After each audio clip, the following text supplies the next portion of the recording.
Righto, Chrissy Palmer's just asked me, probably all you guys in the pits or in your transporters, if anybody has got some product called belt grip, if you've got some belt grip, Team Palmer is looking for some. If you could help them out, send it up to the Outlaw Racing. They are up the top end of the pits. If you could help Chris and his team out with some belt grip, that'd be fantastic. So just head up and see Chris and help him out if you can. That'd be fantastic.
Rightio, 1.6 litre Oz Lights coming down. We've got Jazzy Frankovic on pole 1.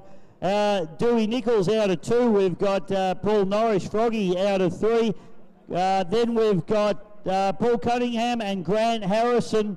Actually, Froggy Norris looks like he's elected to go to the outside, so we'll have the Times Are Tough machine on the outside. The flag drops, and we're racing. Have a look at Frankovic, plenty of pace there. And the MT100 is very quick down into turn number 1 for the first time. Let's have a look here as it gets tight in the first corner. Jazzy Frankovic does a good job. Slots up into 3rd spot there in pole position. Harrison back to Cunningham, then Frankovic, Nichols and Norwich rounding out the field as they shoot at the back straight. Geez, have a look at Harrison getting that boat turned in very, very hard indeed. This brand new MT100 boat. Well, Frankovic has a little bit of a hook there. She has to avoid hitting the turn, boy. She does a nice job to avoid it though. Norris running that wide line. Harrison back to Cunningham. Down in the bottom turn we go. That second lap completed. Gunnel to Gunnel and side by side as they exit turn number 1 for the second time. We've got Frankovic and Nichols having a little bit of a battle there.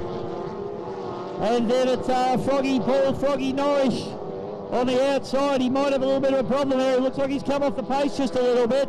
But the real battle's on at the head of the pack.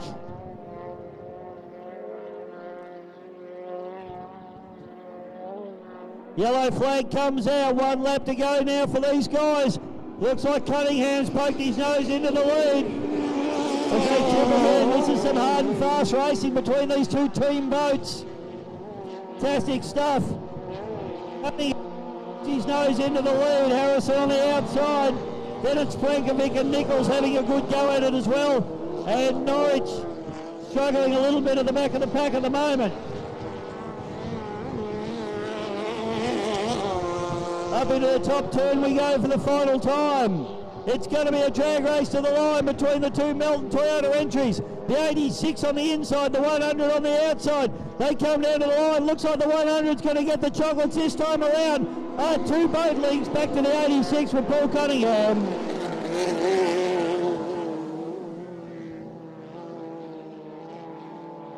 And this battle for 3rd place. Continuing on, Dewey Nichols has managed to sneak up the inside, but he hasn't got enough pace to get past Jazzy Frankovic. She gets the job done. 3rd place, 4th place for Dewey Nichols in the S15. And rounding out the field is Paul Froggy Norris in the Times Are Tough.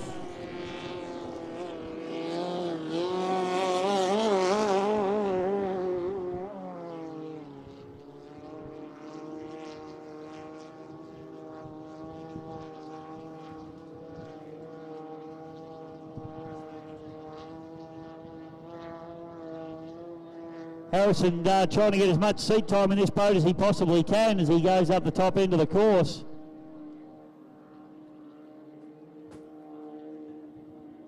So very close 2nd place there, Paul Cunningham, my co-commentator in the Melton Toyota 86 entry. 1st place, get up, put your hands together for him, Grant Harrison in the MT100. Melton Toyota 100 entry. Pretty happy with that. Jazzy Frankovic, good run there from her. And my man Dewey Nichols, 4th spot, Froggy Norris 5th.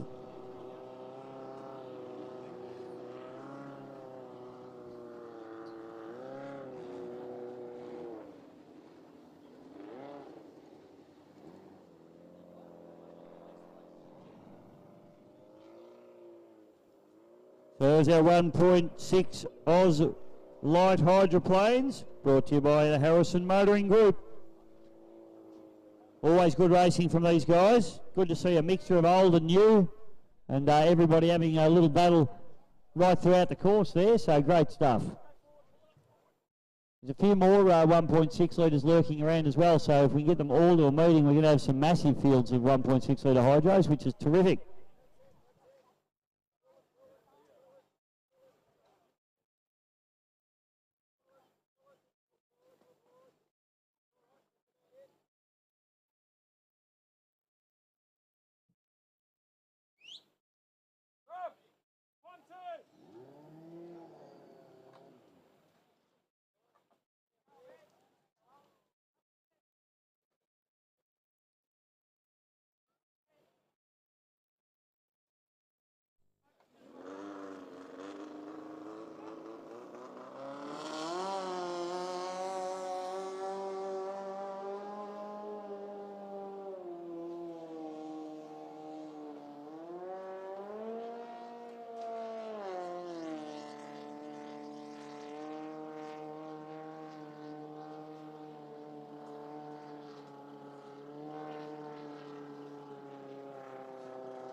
Okay, we've got a Nissan that's had its lights left on.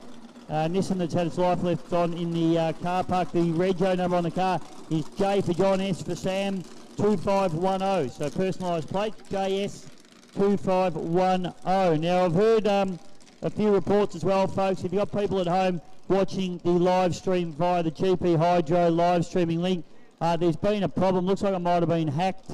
The actual Facebook page, or Facebook may have shut it down from having too many viewers, from what I'm hearing. So you can continue. They can continue to follow it on YouTube.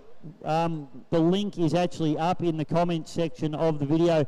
Mike Smith has posted up the link to the YouTube page. So if you've got friends or family at home or overseas wanting to watch and it's dropped out on them, just get them to go to that YouTube link that Mike Smith has posted up on the GP Hydro live streaming, or well, the Bisho Media page in actual fact. So yes, unfortunate, but that's the way it is at the moment. So let us know. Just getting a couple of messages. The MRSBC page is also still up and running, so you can head to the MRSBC page and it'll still be running up there. So get on to that one, and getting a few interesting messages coming through. Thanks, Kimball.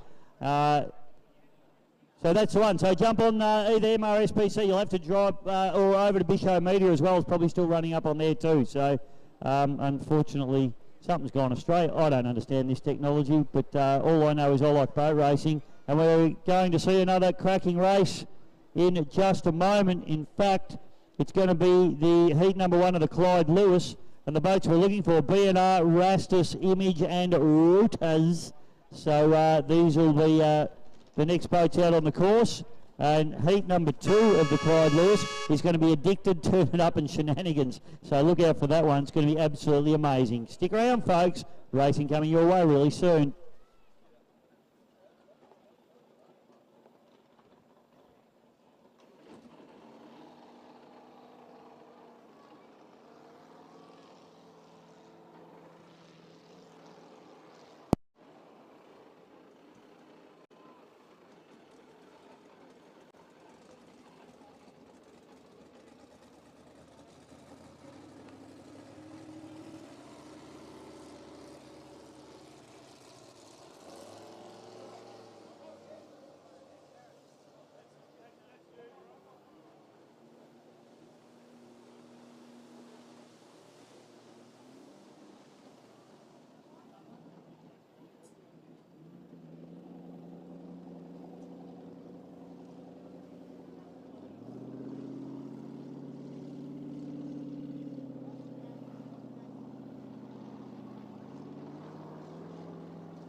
All right, heat number 1 here, ladies and gentlemen, of, I think it's the Clyde Lewis, isn't it? Wow, B&R, Rastus, Image and Rudis. Whew, it's a good one. And then Addicted, Turn It Up, and Shenanigans in race 2. Gosh, quality racing, mate, isn't it? Yeah, we're going to see a couple of good heats here, mate. Tell us about your race, old son, the 1.6s. Good racing there between you and the boss. Yeah, good fun, mate. Good fun. We're both trying pretty hard out there. Grant thought he had a little engine issue from the first heat, but definitely not. So when he's doing pretty well then. So no, it's just good fun, and hopefully the crowd are enjoying some good close racing. Yeah, mate, it was great. It was really good. Two little battles going on between you and Grant, and also behind you guys there was Dewey and Jazzy were having a good little battle going on as well. So it was races all over the track, which was good fun. Yeah, we need to get to that point too where, the shovel noses are just racing there, and then the sort of more newer type sailboats running. So, it's but geez, they're quick down the straight, the older boats, and I think Jasmine's pretty happy. She might have just pipped the old Dewey in that one, so she's did, pretty mate. happy. Yep, got over the top of young Dewey Nichols. And she's just down there eating her Nutrigrain, mate. It's breakfast time. She's worked the night shift, so just have a little bit of a sleep and just cruised in VIP-like and just put the suit on and got pushed out, mate. So she's a rock star, isn't she? Oh, absolutely. So no, it was good. It was good fun, and it's interesting. The breeze has turned right around. It's actually quite nice to drive on, but down the front straight here, we've been facing into the breeze all weekend. We're going against it now, and it's sticking a little bit more to the water as you're coming into the first turn. So a little bit different conditions for all the competitors this afternoon. Back straight though, the boat would have been sitting up. Nice bit of wind underneath it. It's beautiful up the back chute. Nice little bit of chop, especially as you're coming into the corner up there. So conditions are absolutely ideal for powerboat racing at its best here at Melton for the 2022 Melton Gold Cup. Here we go, mate. So the Clyde Lewis, heat number 1, BNR, Rastus, Image and Rutas are the boats we're looking for, and this should be an absolute cracker.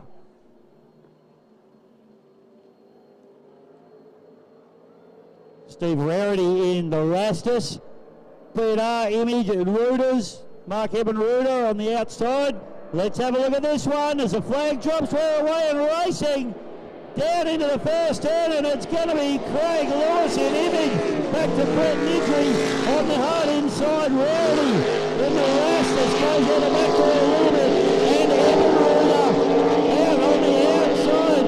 So it's Brett Nidry now out in front as they fire up into turn number 2 for the first time. Lewis is all over him on the outside. This is going to be a ding-dong battle, PC. At the front straight now, Brett Nidry in the BNR racing. Oh, look at Lewis on the outside now, charging hard. It is deck to deck as they're coming down now. Lap number 1 completed. Image on the inside, BNR on the inside there. Lewis is back a little bit, and the Rastus is rolling up the back of the field. Down the back straight, they head again. Lewis is Brett gets him in sideways as he heads on the back straight. Lewis charging hard. He knows he wants to get a good time in the final. Then Rastus is there. Brett Nidry now leading the way by a couple of boat lengths. Rudis in the 3rd position, Rastus in the 4th. Yellow flag will be out, Bichet. Rarity having a wild ride, the 1 lap to go now. The battle's on at the head of the pack here as we've got Brett Nidry leading this one. He's got Craig Lewis out of Queensland. Oh, over the back here now. It's like a cheap suit as they fire up the back straight away. Final run up into the final turn, and Nidry has got this one covered. He just needs to be, he's had a problem. Lewis up the inside, unbelievable. Brett Nidry, he's thrown it away on the last corner. Craig Lewis takes the win in Image. Nidry, he'll be kicking himself. Mark Eberudo, 3rd place, and rounding out the field, Steve Rarity in the Rastus. Nidry will absolutely be spitting chips with himself in that one. Lost it on the last corner, mate. He kept it in tight. Just drifted out wide, and the door just opened right up for Lewis. He said, "Thank you very much." Lewis wouldn't have been able to believe his luck in that one. It came to him, and Nidry just handed that one to him, unfortunately.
Poor old Brett Nidri just opened the door up there for Craig Lewis out of Queensland. He wouldn't have been able to believe his luck when he saw the door open up there, and he capitalised convincingly on that one. But still a relatively new arrangement, this particular boat for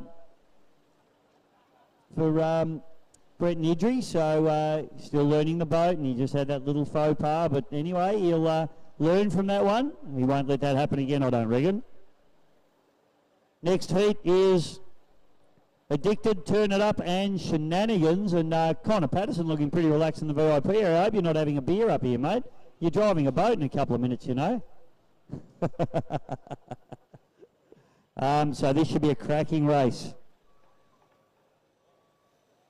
Pugsley at the outside, he's going to have to work hard around Mikey Johnson and Connor Patterson to get around the outside of these two young hard chargers. So it's going to be a great race. Stick around, folks. More action coming your way. This is the 2022 Melton Gold Cup.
And we'd just like to thank all of our sponsors this weekend. And of course, if any of the sponsors actually want to come on down to Fisher or myself here, well, look, come down and talk about your business, because you've picked in some great support for the Melton Runabout Speedboat Club. So come on down and have a chat to us. We'll put you on the microphone. You can talk up your products and see where you go from there. But, you know, we've got the Marine Shop, Sparrow Civil Earthworks, Blowy there. We've got Yarrawonga Marine, great place, Yarrawonga. I love going to Yarrawonga. MSC Signs, the discounted forklift, the Seidler Group. So that comes up every year here. King Homes Proprietary Limited, of course, Performance Bodyworks, DJ Therapy Dogs, the Harrison Motoring Group, Q Industries, the Music Maker International, Shepherd Fabrications, Western Industrial Plumbing, Packaging Needs, SGA and Affordable Bin Hire, and Wayne Mitchell Surveying as a couple to mention off the head here. So thank you very much for all your support, and by all means, if you're enjoying your VIP lunches, come on down and have a chat to us. Of course, the event's proudly supported as well by the Melton City Council, and tradition has that straight after the Gold Cup, the cup will be presented down here in front of the crowd by the local councillors themselves. And again, you know, Melton, what a great place to live. It's got all the amenities, the great facilities, shopping centres that are expanding, great schools, great parks, entertainment areas. Melton Shire's got absolutely everything to enjoy, to work, play and live at, I would say, Bisho. So jump on their website, jump on their Facebook page and have a look at Melton. It's a wonderful place, growing, and what a facility we have here, Bisho, world class, sitting right in the Shire. Absolutely beautiful, PC, and I've just been, sorry, I've been rude, I've been on my phone, but I've just put up the link to the YouTube. I don't know if you're here, but Scotty's GP Hydro live streaming site has been shut down for some reason. They can't get onto it, so but we've reposted the link up for the YouTube, so you can continue watching the live stream that way, folks. Jump on Bisho Media, the link is there up now and ready to go, and you can watch on YouTube. So what happened here, mate? The technology a bit beyond me sometimes, PC. Mate, it is it's beyond me, but I actually did get onto the YouTube last night and had a bit of a look through, and fantastic footage. Wow, fantastic. Yeah, no, Scotty and the boys doing a great job. You know, Scott puts his heart and soul into it. It's all voluntary. He puts all his own money and time and effort into it. And when he's not doing that, he's helping your crew out building boats and whatnot. So he's absolutely dedicated to the sport. He does a great job, and he's just little problems like that are sending him grey. So unfortunately, but no, he's going all right. We've got a few other avenues, more than one way to skin a cat, PC. No, it's good, and yeah, get on and have a look. And if you are in the crowd tonight and you want to watch it tonight when you get home, have a bit of look back through some of the videos, please jump on, because it was good viewing while I was out having lunch and my dinner last night. What did you have for dinner, mate? Mate, it's had some delicious chicken wings and some salad, mate. Wow, well, it's same. The beautiful Kayleen Glanville cooked me up some chicken wings, and we had some snags and some burgers, and just a couple of quiet JD cans, and back here today, ready to race.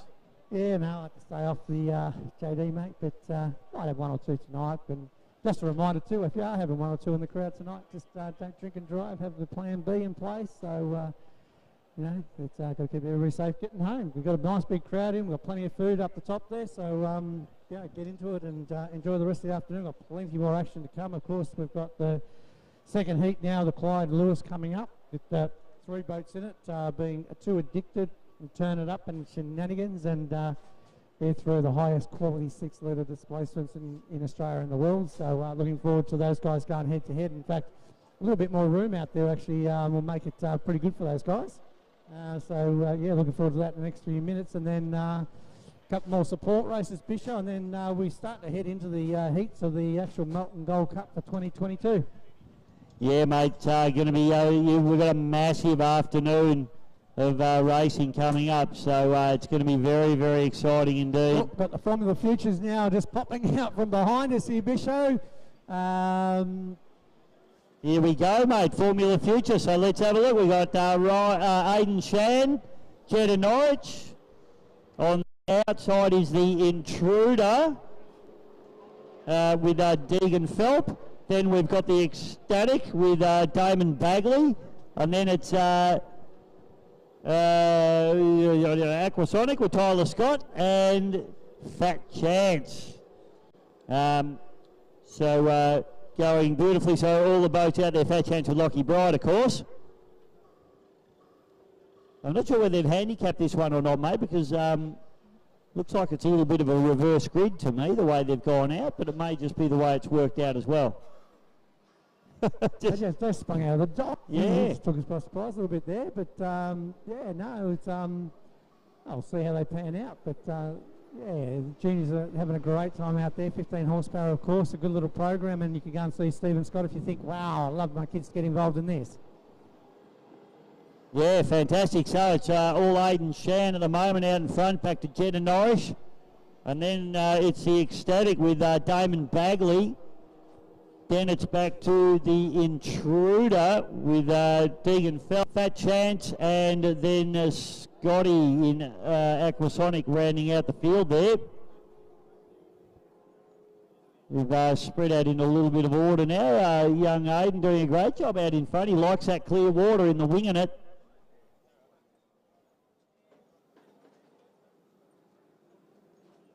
Second place, still Damon Bagley. Jetta Norris on the outside, having a real dip, running that wide line. Then you could throw a blanket over Fat Chance Intruder and Aquasonic as they come down. Intruder on the outside, Deegan Phelp out of South Australia. Pretty tight corners these ones, mate. Little 1-turn, boys. So be a little bit careful not to spin these boats out when they're going down through there. Or the Aquasonic gets a little bit loose with Tyler Scott. It looks like the Fat Chance, mate, is making its move on Jetta in the times are tough up the inside. Bishop, so making a bit of headway up the back straightaways. Yeah, Lockie Bride having a cheeky look up the inside there at Jetta Norris. So Jetta's going to need to try and keep him as tight as he possibly can up into turn number 2. Oh, there we go. Was that Lockie Bride, I think? Lockie, I think, just a little excited and going around. But look at the battle here now, Bishop. It's on here. Have a look at this. We've got the Ecstatic just having a real look up the inside. So Damon Bagley.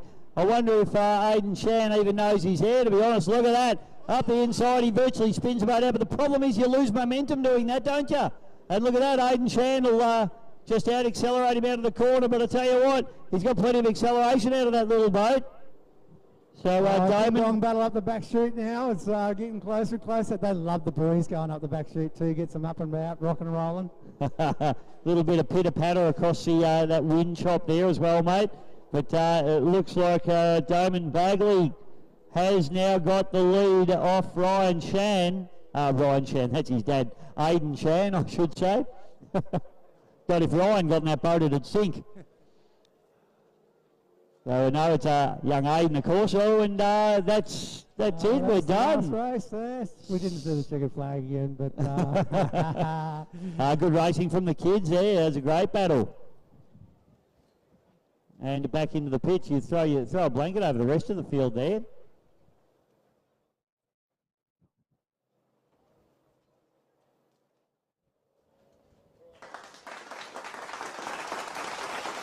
Jetta Norris, Tyler Scott,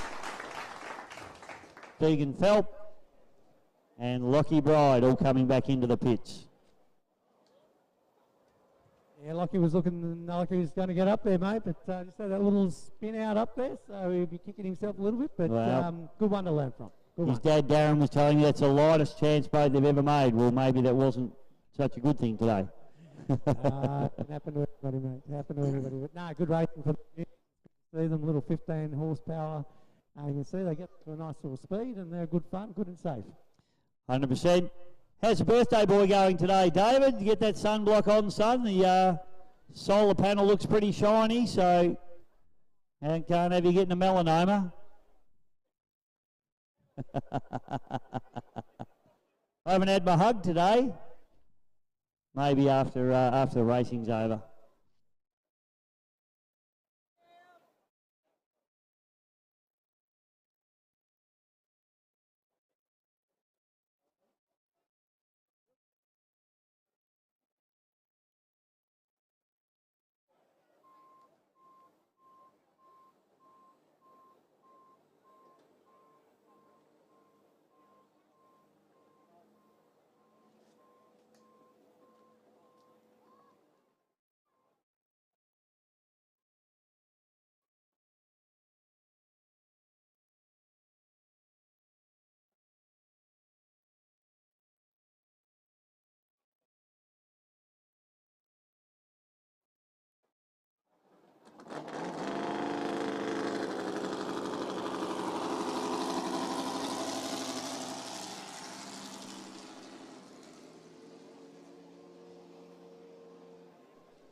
So I see Turn It Up going out there now with Connor Patterson behind the wheel.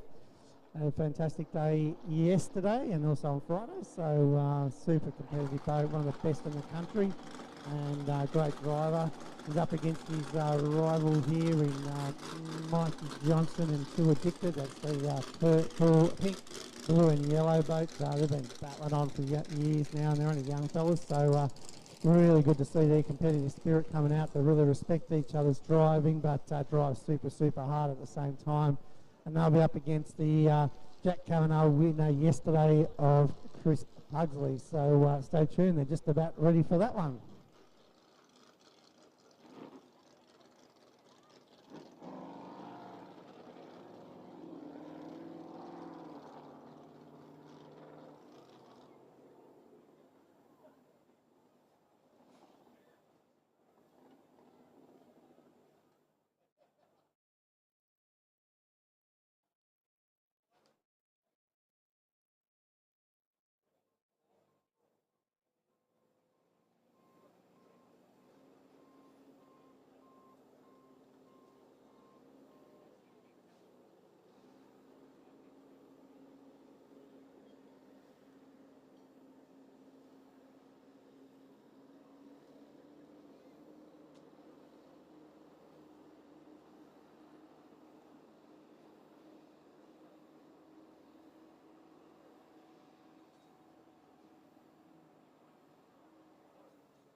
We've got all three competitors on the track. First, Chris Pugsley, all the way from the Dargle Valley Boat Club, and what a great club that is, Bisho. Oh, it is, mate. We love the Dargle Valley. It's a ripper place to go boat racing. One of the top venues in Australia, for sure.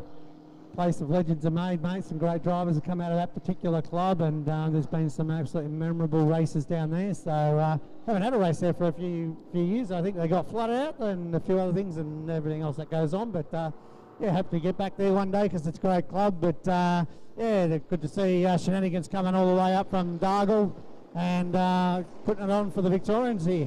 Yeah, mate. Yeah, absolutely. It's a ripper spot, and as you say, plenty of legends have come out of the Dargle Valley on the beautiful Hawkesbury River, one of my favourite places in the world, PC, up there on the Hawkesbury. Yeah, she's a good spot, and not as good as Melton, of course, for the 2022 Melton Gold Cup, but yeah, no, this is our quality three-boat field. Sound is gone. Righto, so, mate. You know, here we go. So Connor Patterson in Turn It Up, Mikey Johnson in the Two Addicted, and Christopher Pugsley, the Mad Ranger in the Silver Bullet Shenanigans.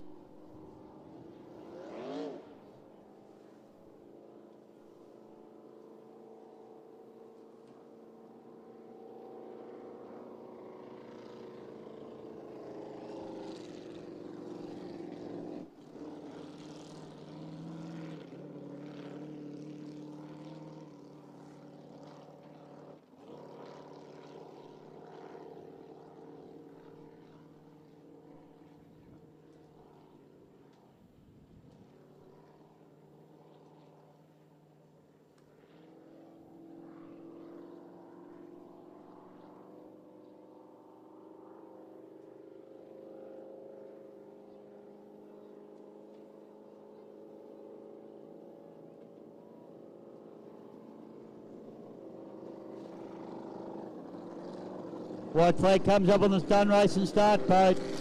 We'll take him up the top end of the course now.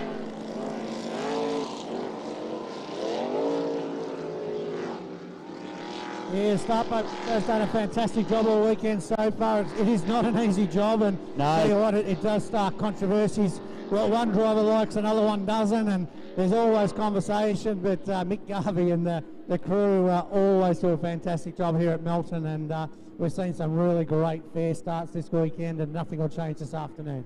Fabulous Phil Kelly, unable to be here, the owner of the start boat and normal driver of the start boat, mate. He's swanning around up in Queensland drinking pina coladas apparently, so don't know why he'd want to do that and not be at a boat race, but each to their own, I guess. Phil, hopefully you're watching on the live stream. Well, good day, Phil, and yeah, thanks for keeping the boatie, because it's a ripper, mate. It keeps up a really good constant speed. It's good for all the classes, and as I said, you know, all the volunteers here, a big shout out to them all, because pretty much everybody working here this weekend is a volunteer, and we do appreciate all the time and effort they put in to put the show on for everybody, and yeah, it's pretty thankless effort sometimes, but putting on a great show. Yep, no, fantastic stuff, mate, and so many hard workers.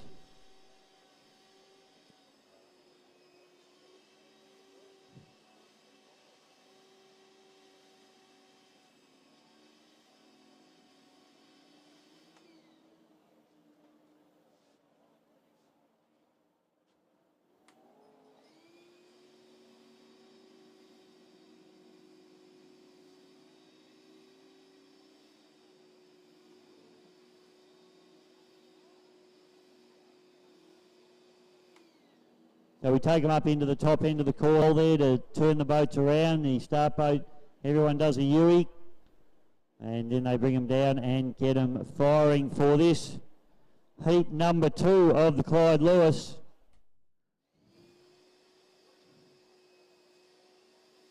Addicted, Turn It Up and Shenanigans.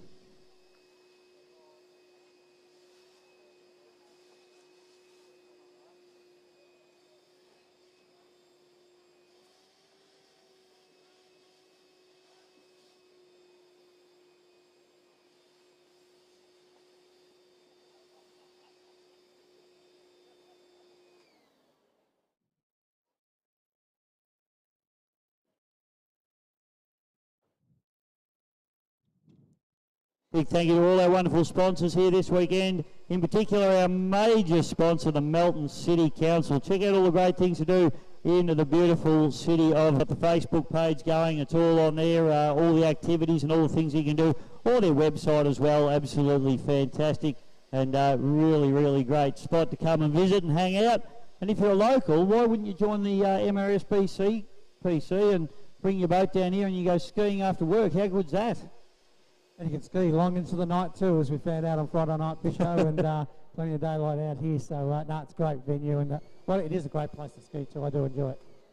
Absolutely, mate. Here we go. So only the 3, but I tell you what, probably 3 of the best 6-litre boats in Australia in this one. Chris Pugsley around the outside. Now I'd pick him as probably the quickest boat in the field, but he's going to have to go around the outside of these other guys, so it's going to make it tricky for him. White flags, we are away, and it's a pretty even start from all boats. Pugsley's got a little bit of pace, as we might have thought. There's really nothing in it now. They come down into turn number 1 for the first time. Johnson gets a good run, but Hamilton and Pugsley around the outside. Absolutely on it. Patterson on the outside of Johnson now as they fire up into turn number 2. Absolutely perfect conditions. Chris Pugsley leads the way up into turn number 2 for the first time. Johnson runs that tight line. Patterson struggling a little bit out the back, PC. Oh, great run here from Pugsley from pole number 3. Mikey Johnson and 2 Addicted slowly in second place. Shutting down now. Their position as they now get up the back straight. Chris Pugsley showing the way, sitting absolutely beautiful, running into a slight breeze. Mikey Johnson in 2 Addicted settling into second place, and Connor Patterson trying real hard there to track him down. Times of pole position are absolutely going to be critical here for the final here of the Clyde Lewis. So Pugsley is not holding back whatsoever, but they've got a good race now on with Mikey Johnson, and Turn It Up. Have a look at this now. The battle in second place. Connor Patterson's not giving up this one without a fight as he runs hard on the outside. Now Johnson bobs down a little bit. That leaves the door open for Patterson. Now Johnson's got a little bit of acceleration. There's nothing between these two boats as they go up into the top turn for the final time. It's going to be an easy win for Pugsley, but who's going to get second? That's the question. Oh, that's tight. How tight is it? Did they touch? I don't know. Takes the win, but don't worry about that right now. It's a drag race to the line. Johnson into second, Patterson into third. Oh, well, so Unbelievable racing, PC, between these two. And that's just the heat, mate. They're desperate to get inside each other in the finals. So that's how desperate they are. There is cloud into that corner up there. I don't think there was anything too wrong with it, to be honest. It looked pretty good. So, yeah, just good, hard charge racing. But what a first corner from Chris Pugsley. He held them in beautifully in his own lane. And just said, boys, watch me from the outside. I am one of the best. But, yeah, what a great run from Chris in the shenanigans. But full, say, second and third place, Connor Patterson and Mikey Johnson put it on for the crowd. And, you know, there's not much between them, is there, really? No, very little between them, mate, absolutely. Particularly between Johnson and Patterson. That's just phenomenal racing. Pugsley almost in a class of his own at the moment. He just got so dialed in. Well done, boys. Great racing. Chris Pugsley gets his heat one. Fantastic stuff in the silver bullet, the shenanigans. Gets the hatch open and it gets pretty hot in these boats, particularly when that sun starts to come out and comes through the screen. These boys want to get these hatches open straight away. Try and get some airflow into the cockpits. Yeah, for people that don't watch boat racing or understand, even for people that do watch it a lot, there is absolutely no cooling in these things. They're pretty much got a couple of little air holes that come into the cockpit itself. They're primarily designed just for a little bit of airflow, and specifically on a little bit of a foggy, rainy day where you might have a bit, actually the mister essentially, but you know, you're wearing a full race suit. You then wear on top of your race suit a cell suit, which is essentially another suit with built-in buoyancy front and back. Yep. And then you're wearing a harness device on top of that, or something similar to a harness device. Some of the guys run some of the different types of head neck restraints. And then you're also wearing an air mask on top of all that. So, you know, some guys run direct air all the time, but most of the guys now are going for the masks that will natural air that's just in the cockpit. And then if you do have an accident, and that's when the air will come on, it's triggered. So, yeah, it is really quite hot work out there. And it was actually one of the reasons why I said I'll go out first, is because there's actually a bit more of a breeze on the track. So when I was sitting on the trailer, it was actually hotter than sitting out on the beautiful Melton Weir, where you've got a nice little breeze coming in. So, you know, and these guys work real hard. Don't get me wrong. What they do out there is very, very physical. Absolutely, yeah. And you see, don't you see the hatches pop straight up the minute they cross that finish line. The hatches come straight up, just trying to get air into these cockpits of these boats, because, yeah, it is certainly hot, hard, thirsty work out there for these boys. And they do it, and they'll do it very, very well. Connor Patterson and Mikey Johnson, I think there's going to be years and years of this competition to come, mate, between these two young blokes out of Victoria. They just have got good equipment, they're good drivers, got very good teams around them, good mentors, and just both good young fellas. And they probably know each other pretty well now. I reckon they know the way each other attack corners and, you know, their strengths and weaknesses, and they'd be both trying to play each other off on their strengths and weaknesses as well. I reckon Bishow in about 20 years' time, and they're still racing here at the Melton Weir. We'll be up in the VIP area watching them still. That's how young and up-and-coming they are. Yeah, so, in our wheelchairs, PC. You with your broken neck and me with everything broken. As long as we can get to the bar, we'll be happy. Okay. There are two young fellas coming through, and again, you know, really great respect in that corner, the first corner, and things like what's going on in there. So, yeah, it's credit to the younger guys, and look, 6 boats in the final, so looking forward to the Clyde Lewis, because that was quality. Yeah, absolutely. Melbourne Forklifts, one of our wonderful sponsors here this weekend. Melbourne Forklifts is a family-owned business, owned and operated, that began in 1993. Today, with a rental fleet of over 350 forklifts, PC, they have your material handling solutions covered. Their forklifts range from 1 tonne to 16 tonne capacity, and they also have a large range of all-terrain Manitou forklifts, some of which are being used this weekend to pull the boats on and off the ramp. So a big thank you to Melbourne Forklifts for their fabulous support here this weekend. The Seidler Group is another company that's a long-time supporter of the Melbourne Runabout and Speedboat Club. The Seidler Group are designers and builders of some of Melbourne's most luxurious and bespoke residential projects, and they're a family business, and they've got over 30 years experience. They pride themselves on the highest level of quality and craftsmanship. To visit Seidler Group, you can jump on www.seidlergroup.com.au They are builders of some of the most high quality buildings in the country. So a big thank you to the Seidler Group.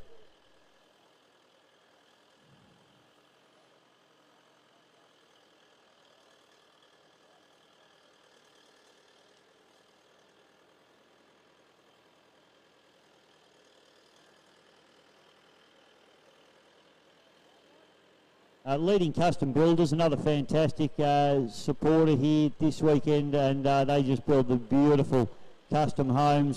Just nothing cookie cutter about Leading Custom Builders. Everything they do is high quality and great design. So a big thank you to those guys for their support as well.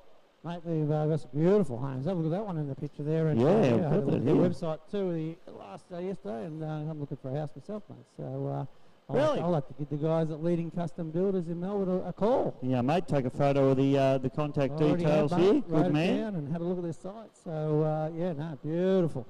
Don't know if I can afford that one. That looks like about 45 squares, Bishop. Unbelievable. Oh, mate, don't pretend you can't afford it, mate. You're, you know. Well, my dad used to work in the bank like you, and he used to say, son, I work in the bank, I don't own it.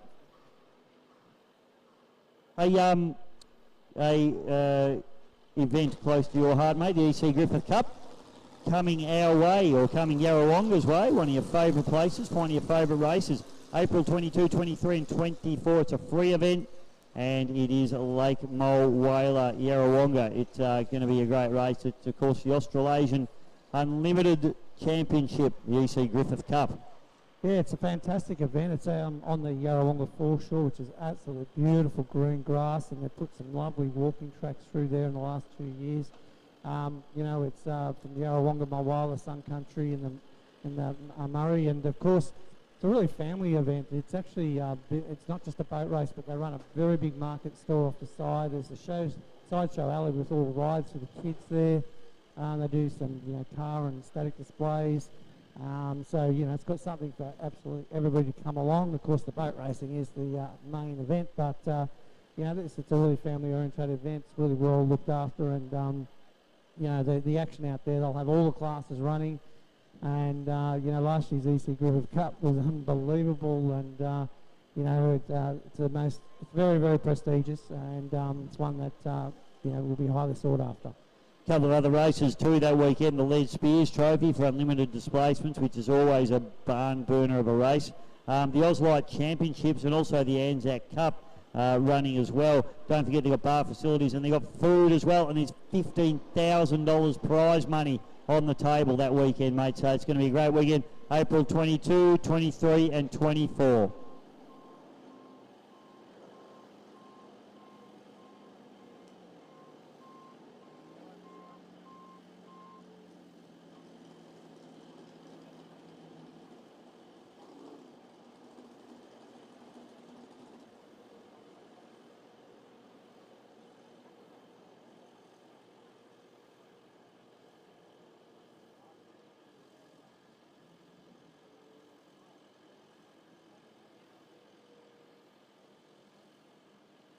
Well, just had the beautiful Murray Ryan on the phone, PC, and she's letting us know that dinner is served, or lunch anyway, up at the restaurante. So if you've booked or you're a VIP or whatever it is we're doing here, and you're looking for lunch, it's there and ready to go. So get your backside up there and get some of that good hospitality going here at the MRSBC.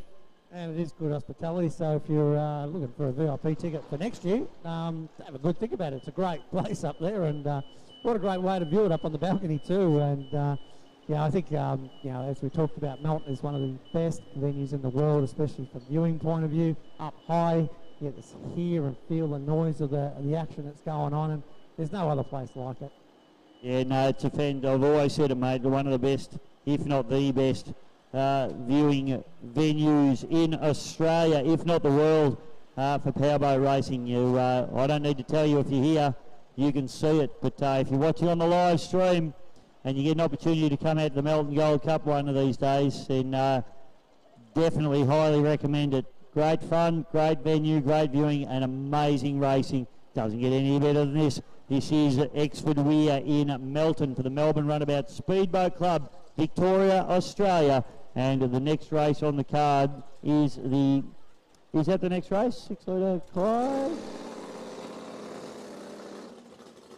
No, okay, yes, so 105s are going to be out next. Formula Future, and then the Clyde Lewis final, mate. So that's going to be pretty exciting stuff. Yep, so the final will be, to no surprise, Chris Hugsley will be out of lane number 1. Too Addicted, Michael Johnson.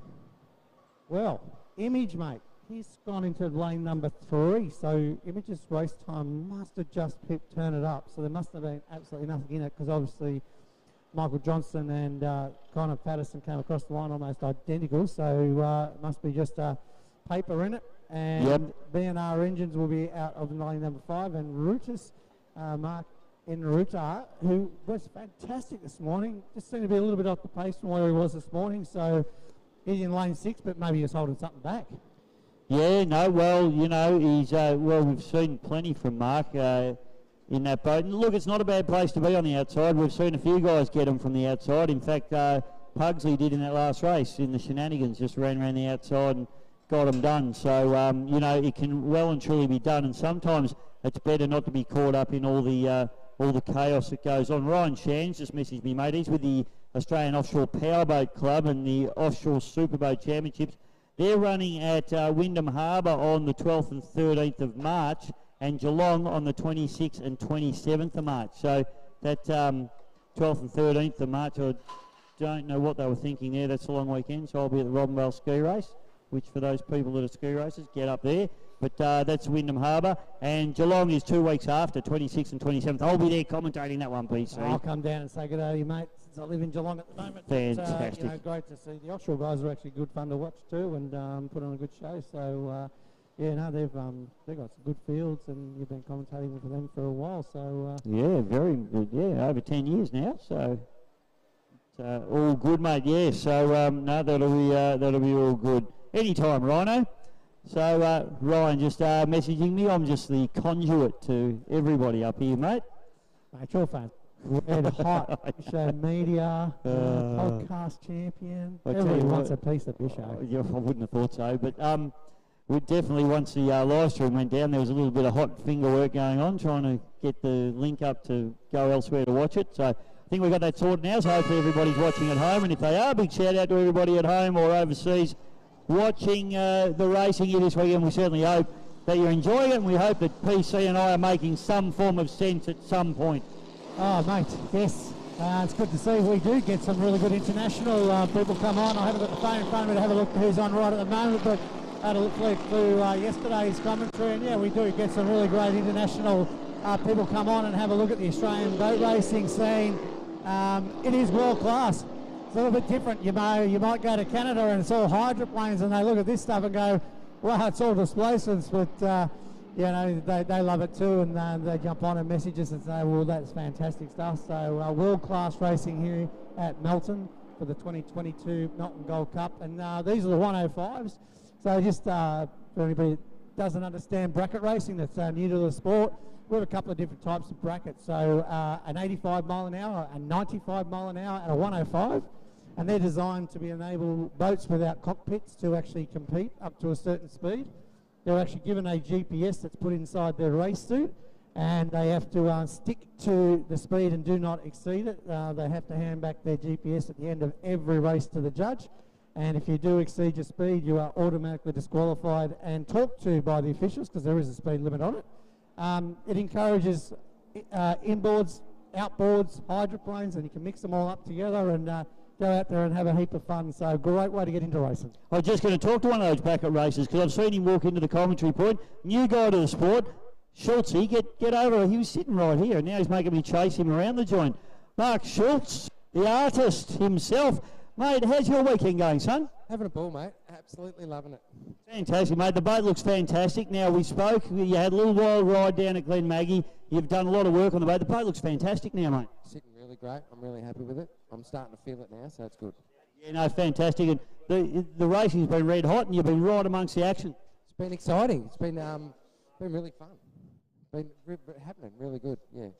Good on you, mate. Well, you got many races left this weekend? I think it's one more just before the major Harrison Cup, but see how we go. And you can sit back and enjoy the cup. Let's do it.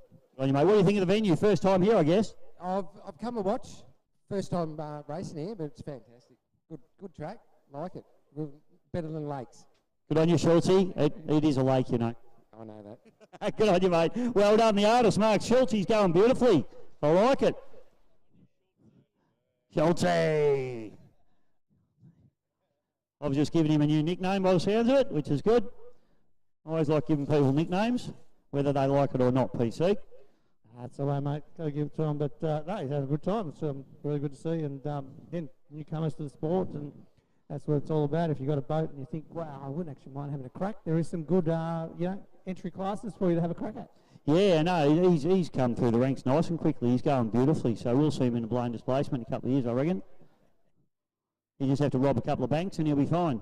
I'll be right. So the Juggernaut, the Breakout, Tyrant, and Trouble, and another culprit with Cody Barry running around, keeping the family name up, and the culprit stable. So, the culprit stable's turned up with 2 boats this weekend. It's fantastic to see them here and having a good time. Absolutely, mate. As the boats come down, let's get our backsides trackside here, PC, because we're going to get a good view of this one. That's that nice cooling breeze. It's just creating that nice ripple effect on the water, breaking the surface tension for these boats. Gives them an extra mile an hour or two when it's like this. The boat drivers love it. Here we go. White flag flying high. Flag drops and the yellow one stops. We are racing and down into turn number 1. It looks as though it is the Breakout back to the Tyrant. Trouble and the Juggernaut hard on the inside. Oh, it's gotten very tight in there. Oh, what a jump there for the Breakout. He's lost a bit of ground because of it.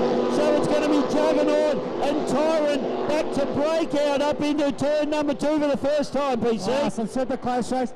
Show between the Juggernaut there and the Breakout's just dropped back to 3rd position after that first corner. But it looks like the Trouble on the outside is pushing really, really hard. Oh no, sorry, Tyrant it is. Then it's Breakout, then followed by Trouble. Looks like Cody had a problem in the first corner, but he's trying to make up ground now. Oh, tight to the corner every show. There's Breakout chopped down the Breakout. Up in front it's the Juggernaut, followed by the Tyrant, the Breakout, and then the Trouble as they lead down now. It's looking pretty good here. Oh, the Juggernaut ties in really, really tight indeed, Bishop. 1 lap to go. They're charging down the front straight away now. Juggernaut doing a beautiful job out in front, getting it done nicely. The Tyrant running into second spot, Breakout. It's all been going on for the Breakout machine. As him and Trouble had almost to coming together down here in the bottom turn. Both of them have to doing a little bit of zigzag work. Unfortunately for Barry in the culprit, he's a little bit off the pace in this one. Not sure what the issue is there. But final corner now, the Juggernaut boat after a big spit out yesterday. He's come back strong, and the Juggernaut is a Juggernaut, takes the win. Back to the Tyrant racing. Oh, a bit of a wild ride there as the Breakout machine throws itself up onto its port gunnel. Into 3rd place, and then into 4th place will be Trouble. And rounding out the field will be Cody Barry in a slowing culprit. I think a problem with that boat there, PC. Yeah, he slowed down after the first corner. I don't know if he got a bit of hose down. There was plenty of action in the first corner. Wasn't there? There was plenty going on, just like yesterday. But, impressive run there from Ian Irvine in the Juggernaut. The Tyrant with Nathan Arnold in the wheel there, and the Tyrant coming into second. Jim Mullins in the Breakout. Well, he got it high-sided. Yeah, he did, mate. Yeah, it was just, you lose so much momentum when you do that, don't you? And it just looks spectacular for us. But it's not fast, unfortunately. No, and Adam Woodale in the Trouble coming into 4th position, and Cody Barry rounding out the field in another culprit. So, ladies and gentlemen, that was the 105s, and of course now they have to give back their little GPSs, and hopefully nobody broke out. And of course, we were talking about yesterday, Breakout. Well, a bit of an unfortunate name when you're doing bracket racing because you never want to break out. No, that's right. He'd be shaking every time he brings the GPS up to the judges. Of course, we call the winners of these races, PC, but it always comes down to what the GPSs say when they bring them up to the judges. So, although Juggernaut we've called as a winner, it's all subject to GPS. So, if you're really interested and you want to see the results, I suggest you wait till the official results come out before you can actually claim the win. So the next one will be the Formula Future again. So I can see everybody getting ready down there. And then we'll be straight in after the Junior Formula Futures, I should call them, straight into the 6 litre final of the Clyde Lewis.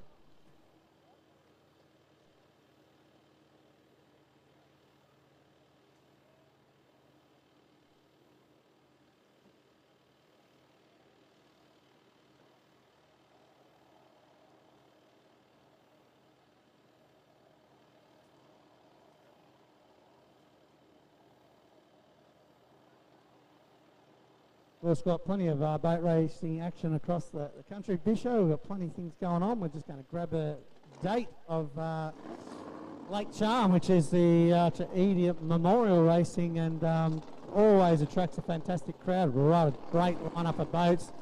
Go into some of the bigger hydroplanes turn up at that one. So, Bisho, have you got the date up for that one? Oh, well, I haven't yet, mate. I've just asked the question, so because I can't remember exactly what date Charm is. So much racing going on, PC.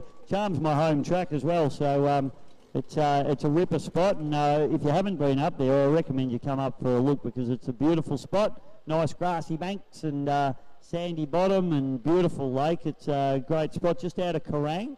And March 19th, thank you, Kim, is the date for Lake Charm. So that's going to be a ripper weekend. It's the Archer Eade Memorial, which is we raise money for SIDS. Unfortunately, Archie Eade was Paul Eade, who a lot of you know, Eade's Extreme Marine in Echuca, also one of our very famous tunnel boat racers. And Archie was his son that unfortunately passed away from SIDS.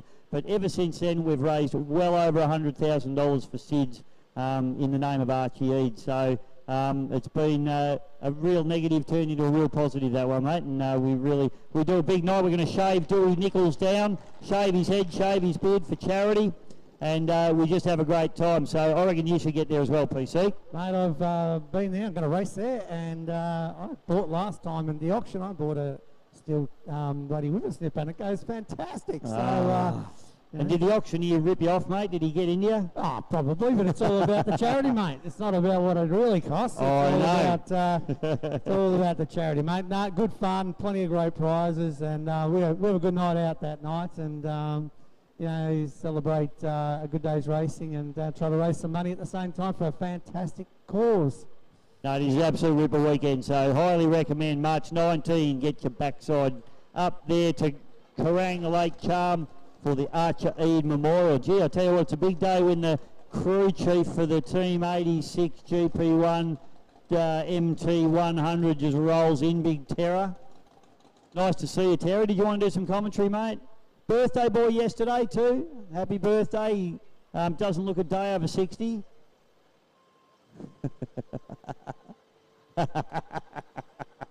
Lucky we're friends.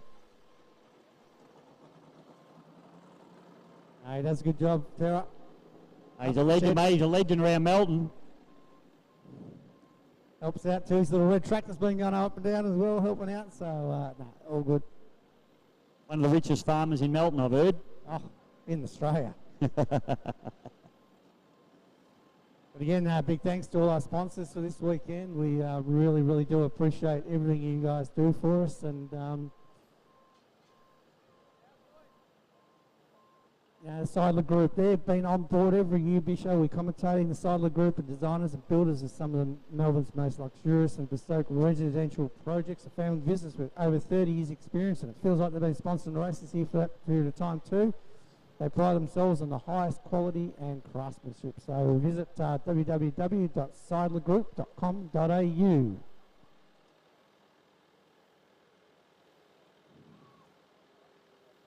Melton Toyota are proud to have been major sponsors of the MRSPC for 49 years. Owned by the Harrison family, Melton Toyota is Australia's most recommended Metro Toyota dealership and is in the final stages of becoming Victoria's largest Toyota dealership. A trusted local business, Melton Toyota is your one-stop automotive shop. offering a growing range of mobility solutions, including the full range of new Toyotas, a superior range of pre-owned vehicles of all makes, competitive automotive finance and insurance, vehicle maintenance, comfortable waiting lounge, free Wi-Fi, and courtesy transport, and much, much more. The complete range of Toyota genuine parts and accessories with an unbeatable resolve to deliver you the best customer service and comprehensive range of services make Melton Toyota your next stop.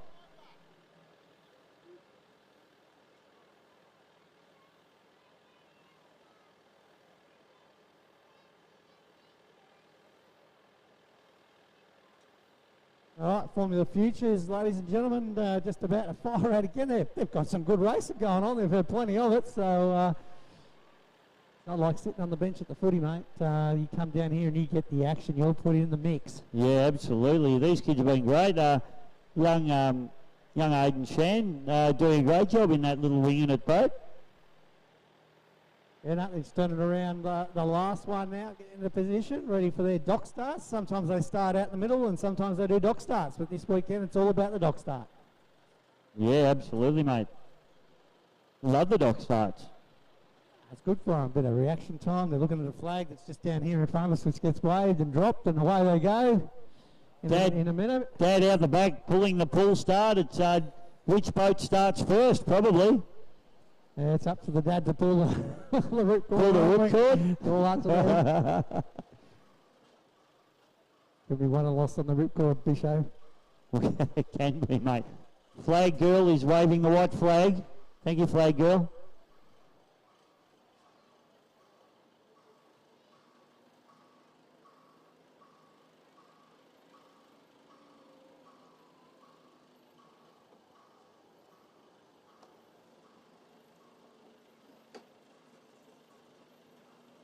Oh, there's tense with anticipation, PC.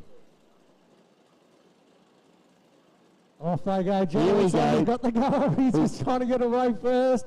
They're all three of them are off the dock early. Couple being held back, so a little bit of handicapping here, I think, Bisho. So that's good for him as well. Yeah, Deegan Phelp on the outside. Aidan Shan, he might be first to the pin.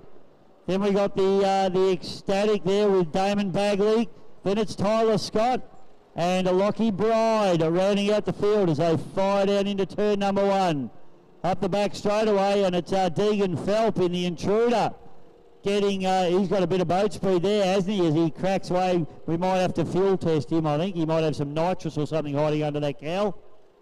Oh, it's great, and I know a couple of the parents were watching yesterday too, mate. They on the live stream, they couldn't quite make it, so it's good to see them out there having a run. And I hope we got their kids' names right. I got one of them wrong, that's why. That's how you found out. So I do apologise to Lockie and the family. Oh, no, it wasn't the brides, was it? Oh, Darren gets nasty. Vic Speedboat Club, man. You know what they're like up there at Epilock. So Deegan Phelp now race leader, back to Ryan Shan. And then it's Damon Bagley, Jetta Norris on the outside there, Tyler Scott in the mix, and rounding out the field is the kid we were just talking about, Lockie Bride, in the Fat Chance. Love the name of that boat. It's a Chance boat. Yeah, no, it's a good Pretty boat. cool. He spun it up in the last race, so hopefully keep nice and clean this time, as Lockie is actually making up some ground on Jetta, and Tyler just in front in the green machine. So he's having a good run up the back straight, trying to make up some ground, and looks like he's just about to pass out Jetta there, and the times are tough. Good racing from the kids. It's great entry-level stuff. These are the blown boat drivers, the unlimited hydroplane drivers of the future. Hopefully a few of them go outboard racing too, PC. Hopefully we see a few in some unlimited monos or some tunnel boat racing would be nice. But it's all Deegan Phelp at the moment out of South Australia. Down into the bottom turn he goes. Bagley in second place. Aidan Shan just looking up the inside there, Tyler Scott. And in actual fact, Lockie Bride has made up a fair bit of ground and bumped Jetta Norris back out the back door. Yeah, good battle on here now for third position. It looks like the three of them are going to be going at it head-to-head down the back straight there. Tyler's just made a little bit better acceleration as he was heading down the back straight in the Aquasonic course, and he's been doing really good, but it does look like Lockie's coming through here on the outside, so making some ground up. We're not sure if this is the last lap or not. We can't quite see, but yes, it is the checkered flag, so it is a drag line here. Oh, it is a drag to the line, and it's going to be Deegan Phelps, I think, just going to get through over the top of Damon Bagley into second place. Third place is Tyler Scott. He did well to get up into third. Then it's Aidan Shan back to Lockie Bride. And rounding out the field, Jetta Norris.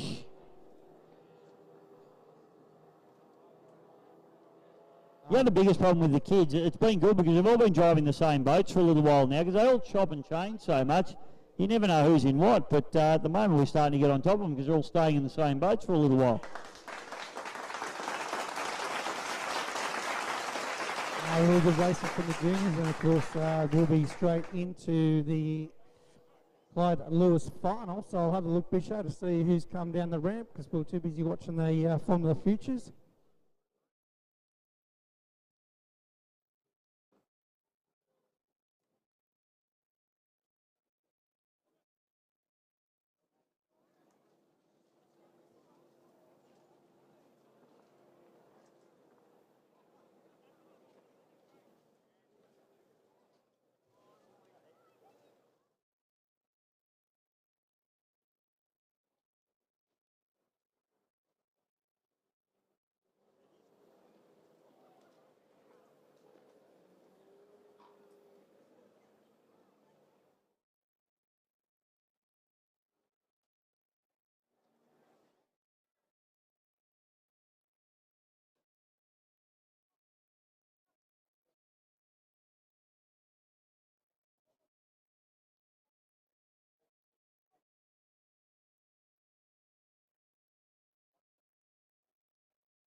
Yeah, the Clyde Lewis is up next, and as you can see, Mikey Johnson's Too Addicted's just coming down, and what a beautiful machine that is, Bisho. Unbelievable. It is, mate. They're all beautifully turned out, aren't they? All these boats now. There's not a bucket of bolts amongst them these days. You know, once upon a time you go to the boat race and you'd see a few with oil in the floor and, you know, rusty bolts and bits and pieces, but yeah, none of that now, mate. It's all beautiful, pristine, and super fast and just super beautiful. So just awesome. Big thank you to LCW Carpentry and Construction for all your building and commercial and domestic.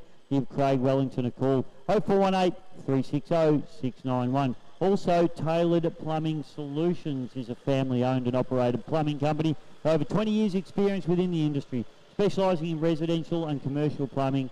They've always operated with the client service at the centre of every project.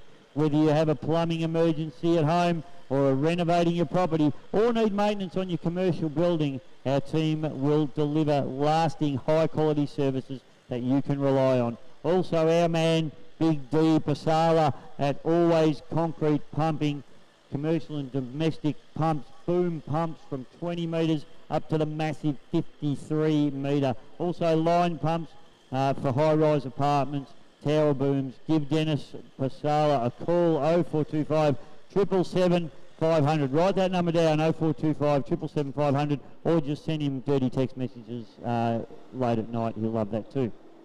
He's heading have a run this morning. I know you missed it, but he went out for a practice and come screaming down the front chute here, full noise, and just it went left on him. And it was just the power and torque, I think. And they had to have a bit of a look at it. And he's all right, ready to go again for this afternoon. And yeah, he'll be a strong competitor this afternoon in the Gold Cup heats. And he'll be looking to try to qualify into the final with his twin turbos. They're a magnificent machine indeed. Lots of horsepower. It's funny, mate, you know, the twin turbo thing has been a thing in water ski racing for probably near on 20 years now. Really only Robbie Basala and Dennis have really embraced the twin turbo thing. I know Keith did in the Spellbound boat many, many moons ago in the GP Hydro, but it really hasn't been a lot of circuit racing boats embrace turbocharger technology. That's why I think this explicit boat is just absolutely awesome. But yeah, both the Basala boys running the twin turbo V8, very similar to a ski racing setup, and they make bulk, probably more horsepower than they can ever use.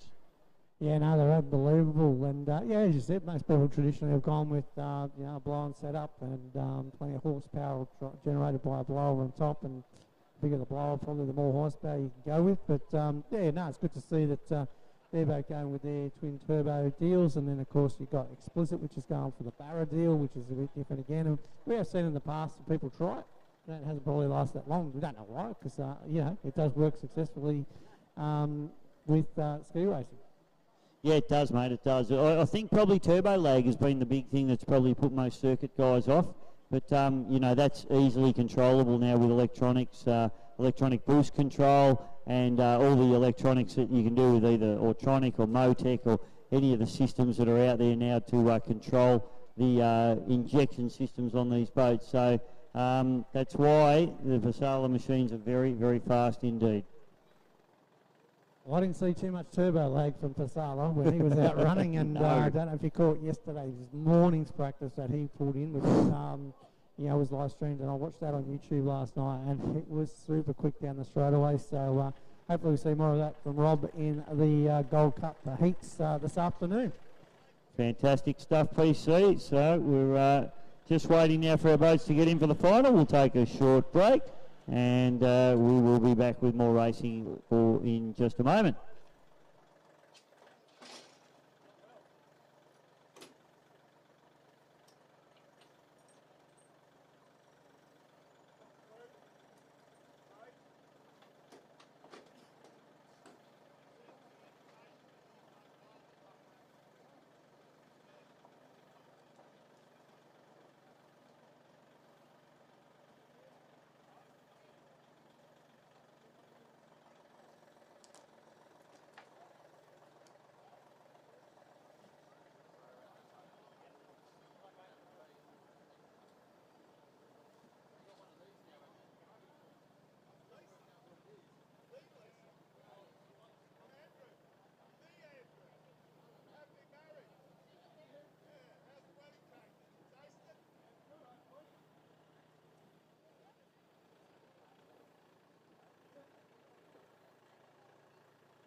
right, so just launching the boats now here for the Clyde Lewis 6 litre, so not far away indeed.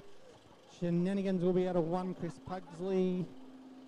2 Addicted, Michael Johnson will be out of 2. Image, Craig Lewis will be out of lane number 3. Turn it up, Connor Patterson out there.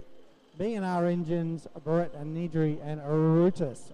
Mark Enruta is coming out of lane number 5, so high quality final here. This is a highly sought after trophy, one of the best 6 litre trophies in the country, and one that they love to battle for. So yeah, good for that. Then straight after that event, we're back to the 25 horsepowers into the 105s, and then, ladies and gentlemen, race number 21 will be the Melton Gold Cup heat number 1. So stay tuned. We're only a couple of races away now from the Melton Gold Cup heat number 1.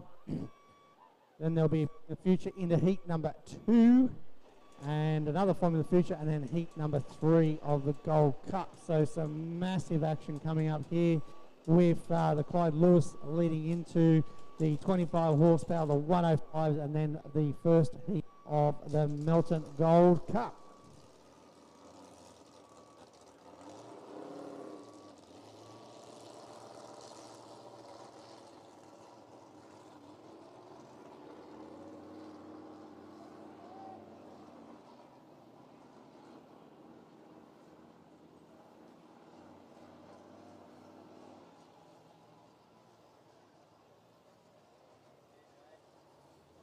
All right, the last of the competitors now, BNR Racing. Brett Nidry's just being launched into the water.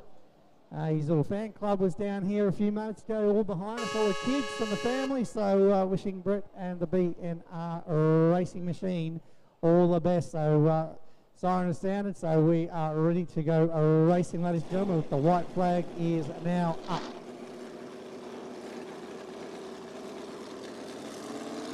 Also, rules here is you must hold your line through the first corner, so even if you can get to that first corner first and you're in lane 6, you actually must hold your lane 6 through the first corner. So these guys do it on a pretty tight.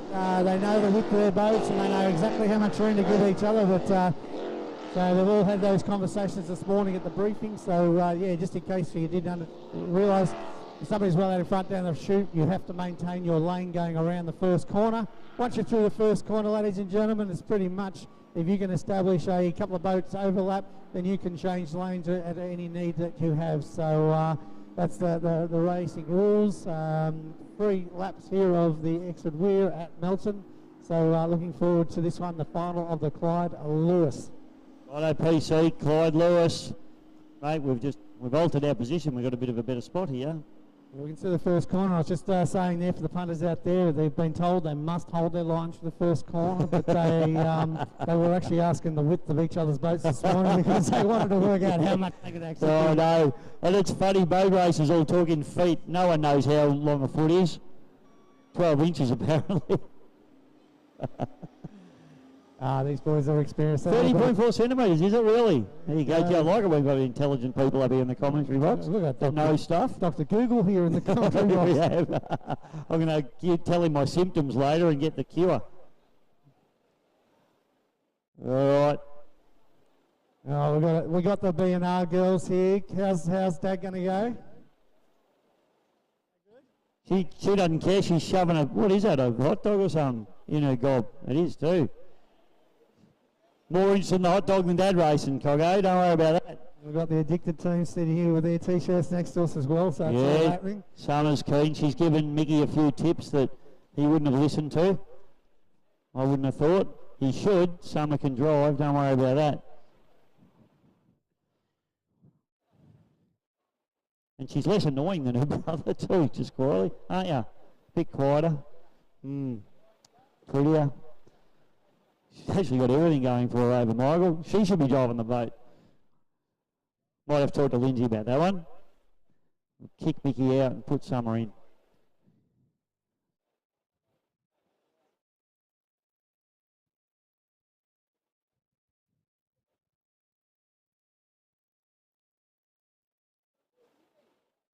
That breeze is just nice, PC, isn't it? Just takes a little bit of the edge off. It's just beautiful. Absolutely perfect. You could not ask for a better weekend. All 3 days have been fantastic. Yeah. It's turned around too, mate. It was northerly this morning, which is a bit of a worry here because, you know, sometimes you can end up with white caps down this end of the course with a northerly, but it's actually swung around to being nearly a southerly again, which is what we had yesterday. Guys might like a little bit more chopping, to be honest, but can actually kick your boat down, so guys will be aware of that. But good race speed on good water makes them great racing. Crowd starting to build here, PC, as they know. Melton Gold Cup coming up this afternoon as well. VIP area starting to fill up. Welcome to all our sponsors and all our VIPs. Yes, that's you, Heath. I don't know why you're here, but anyway. Here we go, mate. Got a line up.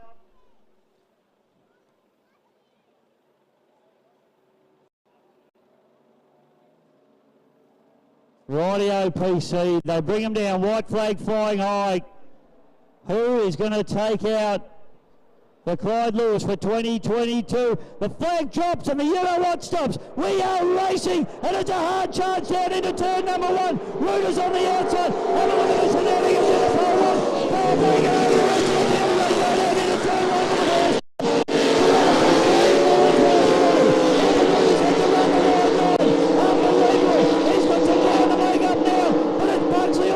Turn number 2, BC. Pugsley away, but Connor's gone in really hard and turned it up in there. Image really hugging the boys, trying to bring this one home into 3rd position at the moment, but it is all Chris Pugsley. Shenanigans. It looks like Image is coming up the inside now. Connor in turn it up as they head down now. Right that completed. Here we go. Rick Newbury now takes over in the 4th position. We've got a Lucky Johnson. We've got a good host down to the first corner. Brutus is on the back. But he's on the pass of Chris Pugsley as he heads up the back straight now. We'll see Connor chasing him hard. Image has now moved into 3rd. It is a real challenge now. Connor's trying to put the pressure on. Chris Pugsley gets a bit sideways coming out, Bisho. Craig Lewis is all over the shop trying to get the back there in P number 3 now. Shenanigans now, the silver ball. Fast Patterson really charging at him, trying to make a break on him now. As the Lewis boat still a bit loose. They're running in that 3rd place. B&R having a good look at the outside of him as well. At the back of the field now is Johnson and Evan as they fire up into the top turn for the 5th time. Look at Patterson, he's still pushing him, still pushing very hard now, but it's going to be the silver bullet, the Shenanigans. Craig Pugsley brings the boat home and takes the win in the Clyde Lewis. Back to Connor Patterson. Chris Pugsley takes the win. Lewis into 3rd, Nidri into 4th, Johnson into 5th place, and Ebenruder out there in the 6th spot after a wide run into 1st turn. So where are we? Chris Pugsley, he does it again, PC. The silver ball. Oh, unbelievable. Connor was not giving up in turn it up at all. Right. I think Mikey might have got a little bit of squeeze out, but Image was also having a real red hot crack, you know, obviously trying to win the family trophy. So, unbelievable good 6 litre racing there from all, but Chris Pugsley 2 from 2 from the major 6 litre events this weekend, and he's going to love the side of that checkered flag, which he's going to come down the front straight and gather in a moment. Fantastic stuff. Great drive from all drivers.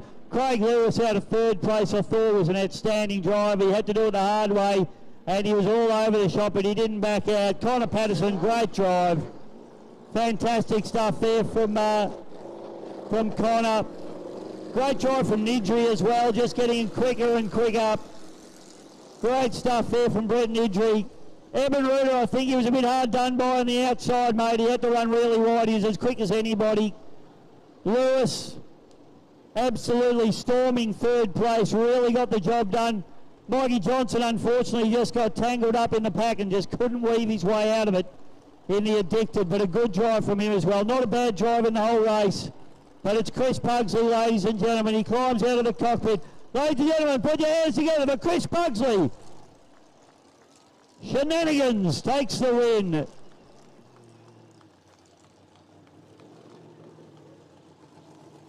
Oh, what a drive. Unbelievably so good. And, you know, great boat, but a greatest driver as well. So, ladies and gentlemen, put your hands together. Chris Pugsley from the Dargle Valley Speedboat Club down in New South Wales on the beautiful Hawkesbury River. Yeah, mate, amazing driver, great bloke, and a mad ranger to go with it. He's an absolute superstar. Give it up for him, ladies and gentlemen. Chris Pugsley, winner of the Clyde Lewis for 2022. Go you good thing. It's a great sportsmanship out there, Bisho. Even Mikey Johnson out there was clapping and he was in awe of that one. He's was come out of his soul and gave him a good old clap. So yeah, good on you, Mikey, Mike. From Mikey. He knows when he saw a champion driver, champion race. Absolutely, mate. He got a bit tangled up in the mid-pack there, Mikey Johnson, and really struggled to work his way out of it, but did an awesome job all the same. Great drive from all competitors, mate. There wasn't a bad drive amongst them, and we love that stuff. How good 6-litre racing. Bloody awesome.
All right, so fantastic racing, and Chris will come up the ramp, and we'll hopefully get Bisho to go and stop Chris as he comes up the ramp and get a quick interview off him. And you know, he won yesterday's Big Jack Kavanagh for the 4th time in a row, so he'll be happy with the Clyde Lewis as well. And all I can say is I hope they've got a bit of room in their boot to take home the big trophies, mate, because they've already got a couple and they'll be looking for one more to come. Yeah, they'll still be still got plenty of work to do. We might I wouldn't mind catching Chris on the way up the boat ramp, so we might try and do that, mate, but he's floating out there for a little while, so we got a little bit of a break just while we get all these boats out of the water. What a great field of 6-litre boats. It's just amazing to have them all here, mate, and it's getting back to the good old days, isn't it, PC? We all talk about the good old days when we had heaps of boats. Well, tell you what, it's getting back to that point now. We've got big fields and having to break them into heats and all that sort of stuff. It's pretty good. Oh, mate, I think there was... you know, the amount of blown boats or turbo boats that are turning up on top of the quality 6-litre. You know, we were talking about the other support races, you know, 7 or 8 in the 105s and 95s, you know, 1.6s yesterday. Look at the juniors and the 25s. So yeah. Classes are fantastic. We're not just making up 2-boat fields here. It's, you know, one thing that probably COVID's done is give them time for people to actually work on their boats, save some cash, and let's go racing and burn it all up. I know, mate. Or even myself, I know my shed, all my projects are almost done with the COVID thing. You know, you just go out and tinker in the garage and get stuff done, which has been great. But then now we just want to get out and use them, don't we? So and that's what the boys are doing, and it's been bloody awesome. So fantastic stuff. So we've got coming up next will be at 25 horsepower, so they'll be out, and again another really good field here of 6 will be coming out. The Tough Enough, it was really impressive yesterday. Tyson McPeters, Reckless, which is Tate Ramsey, or is it Baxter Ramsey? I think Baxter. I don't know. I think Tate's down as the owner. That's why his name's on there, mate. Again, it's the Miss Martini with Sammy Martin. She had a little bit of trouble getting up on the plane yesterday and had a couple of spinners as well. So hopefully the big propeller they might have put on it yesterday, they might have actually put a little bit smaller one on. Taking a chance, had a good run yesterday with Hudson Ellis behind the wheel. The Last Chance is Lucas Ellis and Aquaholic, and I think Alex Shepherdley is going to pedal the Aquaholic in this one. I'm not sure, but Stephen Scott drove yesterday, and he had his race gear on, so it could be Stephen Scott again. Yeah, I did see Steve with his gear on, so I reckon he'll be out there again. He's having an absolute ball. We'll call it a Steve. He did have his suit on, so I reckon he'll be back in the green machine, the Aquaholic. So we won't be too far away for that one. Hopefully we can get Chris Pugsley on the way up the ramp, Bisho, to give us a quick interview on what a great win that was in the Clyde Lewis final. He'll be a very, very happy man. The crew are down here as well. So, yeah, looking forward to having a quick interview with him to get his thoughts around another fantastic victory. Once the 25s are done, we'll head into the 105s and then into heat number 1 of the Melton Gold Cup. 2 races away, Bisho. So it's up to the Mark Ednaruda. He'll need to get up the ramp quite quickly, so hopefully he gets a priority because he is actually in pole 1 of the Melton Gold Cup. So back to back almost. So hopefully they give Mark Ednaruda some time to get up the top there.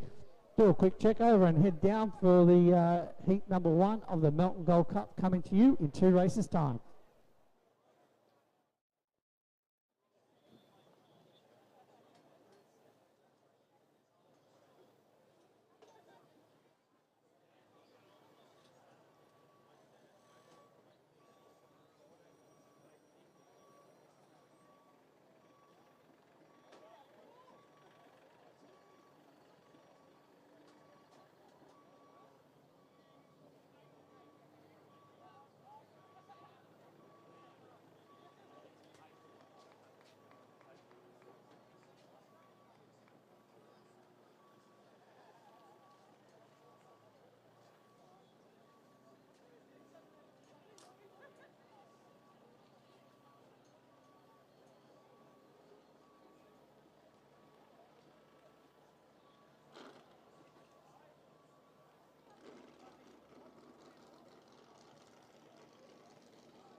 Well, Chris, we're going to stop meeting like this, or maybe we don't have to stop meeting like this, but fantastic. Get that done with such a quality field. It is, mate. It's a real challenge to try and keep your head together, to be honest. You just try not to make a mistake, you know. It's not easy to stuff it up, that's for sure. Well, we saw, you know, actually, Clyde Lewis behind you in 3rd spot. He was all over the place. He was really determined. He kept pushing. But Connor Patterson, he was just always there. He wasn't giving up. You couldn't afford to make a mistake, could you? No, well, exactly right. I mean, I think I lost a little bit of corner speed on a couple of the corners, and I noticed in my mirror that they were right there. So, anyway, we got it done just. Thank you. Well done, mate. Well, we've said it all before. The boat's beautiful. You're driving it best in your career, I reckon, at the moment. You got 1 to go, son. Yeah, that's right. No, thanks very much, and thanks to all my fellow competitors doing an awesome job, and everyone coming out to watch and support us. Thank you very much. Chris Pugsley, everybody, give it up for him.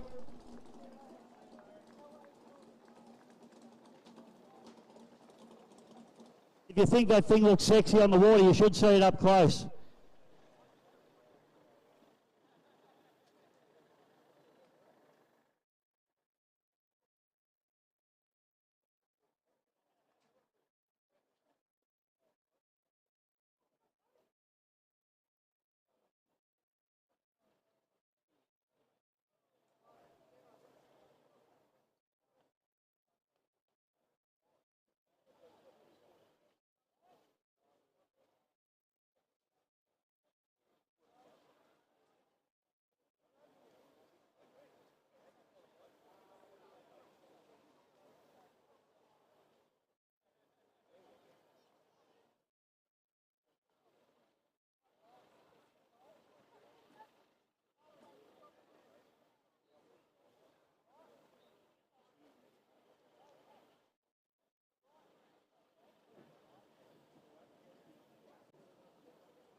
Okay, folks, so we've got our 25 horsepowers heading out onto the drink now.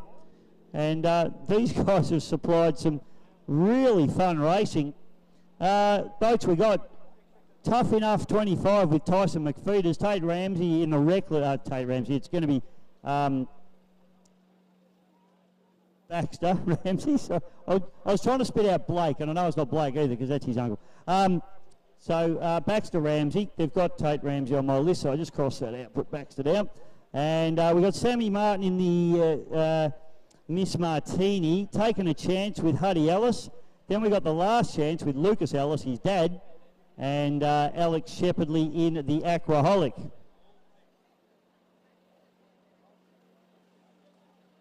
it really? More about that?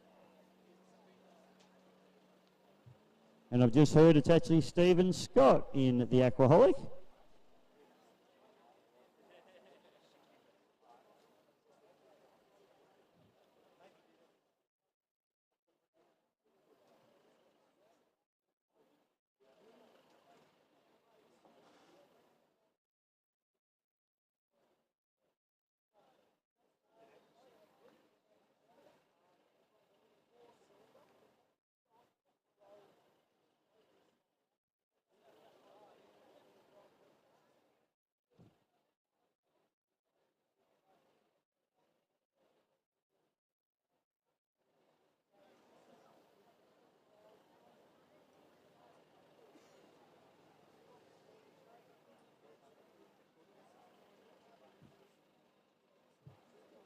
All right, 25 horsepower boats lined up. Got a nice line-up here. Not much difference in the top speeds of these boats, so it's always a good run down into the first corner. Let's see who can get the job done, because if you can get to the first corner in front, you're going well. Who's got the pace? Tough Enough looks good, so too does Steve Scott in the Aquaholic. Huddy Ellis there in the chance boat. In fact, on the far outside is Baxter Ramsey having a good run, but he's had to run that wide line. Unfortunately, drops back out the back door. So it's Tough Enough back to Aquaholic. In with a chance, taking a chance. Reckless and Miss Martini rounding out the field with Sammy Martin behind the wheel as they head up through the start boat washers. Getting a bit loose, a couple of them, but it all looks pretty good. Up through the first turn. Oh, we've had a bit of a spin and we've had an evasive action which turned into a spin. I think that might be Lucas Ellis in last chance. Spinning out there, so it's Tough Enough in front there with Tyson McFeeters.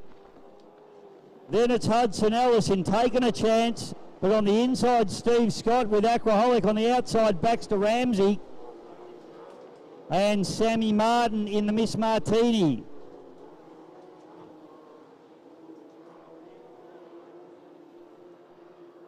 And unfortunately, poor old Lucas Ellis was the innocent bystander in that one, but he had to take some evasive action and spin the boat out effectively on purpose.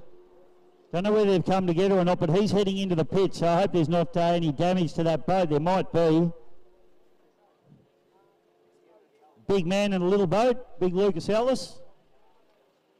So that's a shame for him. Hopefully it's all okay.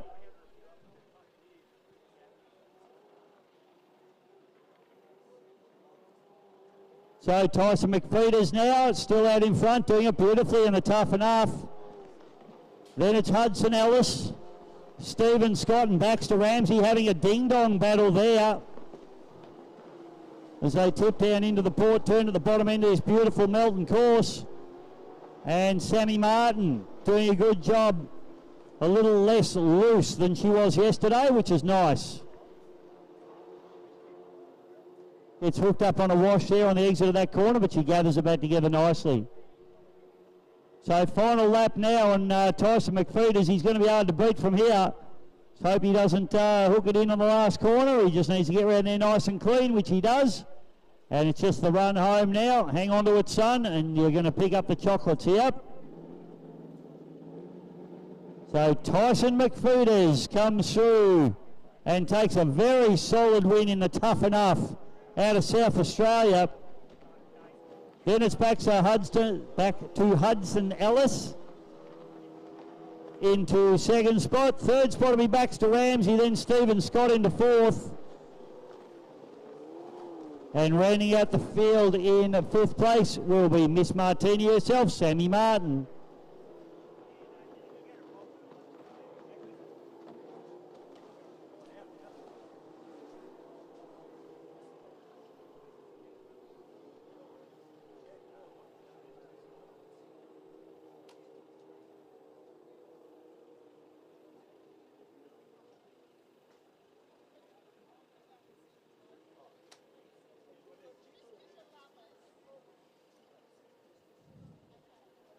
So that race brought to you by the Plumbing and Electrical Company, specialising in all your plumbing and electrical needs. Give them a call and we'll send out a fully qualified tradesperson. The number's 9360 0466. That was your 25 horsepower race, folks. Next race on our card is the 105 mile an hour. Boats that we'll be looking for will be another culprit, Tyrant, Breakout, Juggernaut, and a Trouble. Been plenty of great racing from these boys over the weekend so far, and this race will be no different.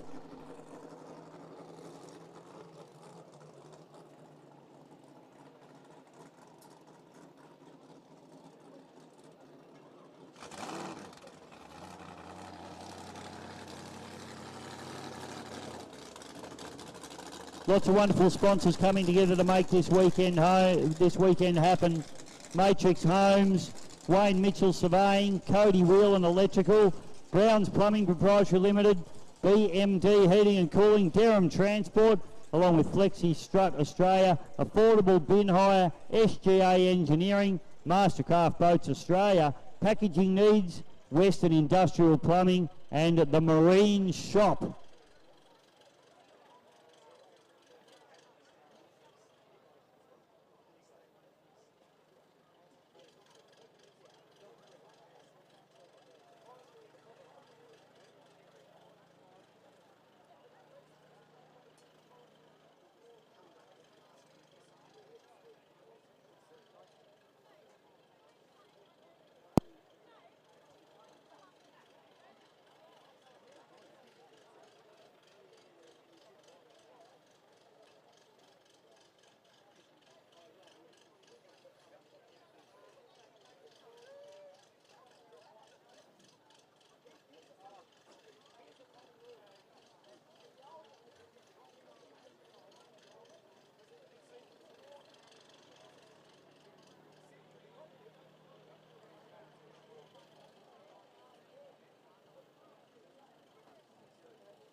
big shout out too to Josh and Emily Pratt. It's their anniversary today, so congratulations, guys.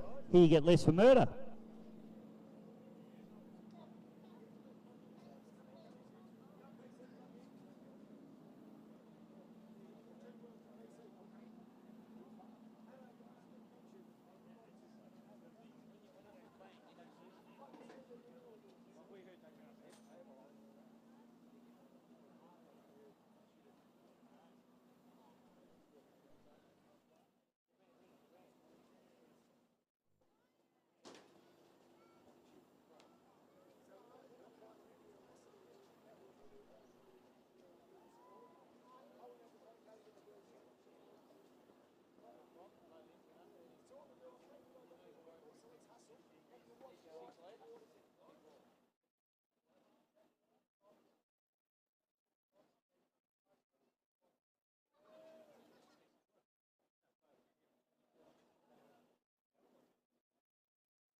All right, Bisho, thanks to our major sponsor, the Melton City Council. They're all just out to, they've done a pit tour. Yes. And through up the top, having a look at all the blow-on alcohol boats and up to 6 litres, and just down in the pits they're having a look at some of the 105s, 95s and the 1.6s. So bit of a look at the helmets, and couldn't believe my helmet's got tape on it, mate, because it's a white one. They probably couldn't believe how big your helmet was, PC.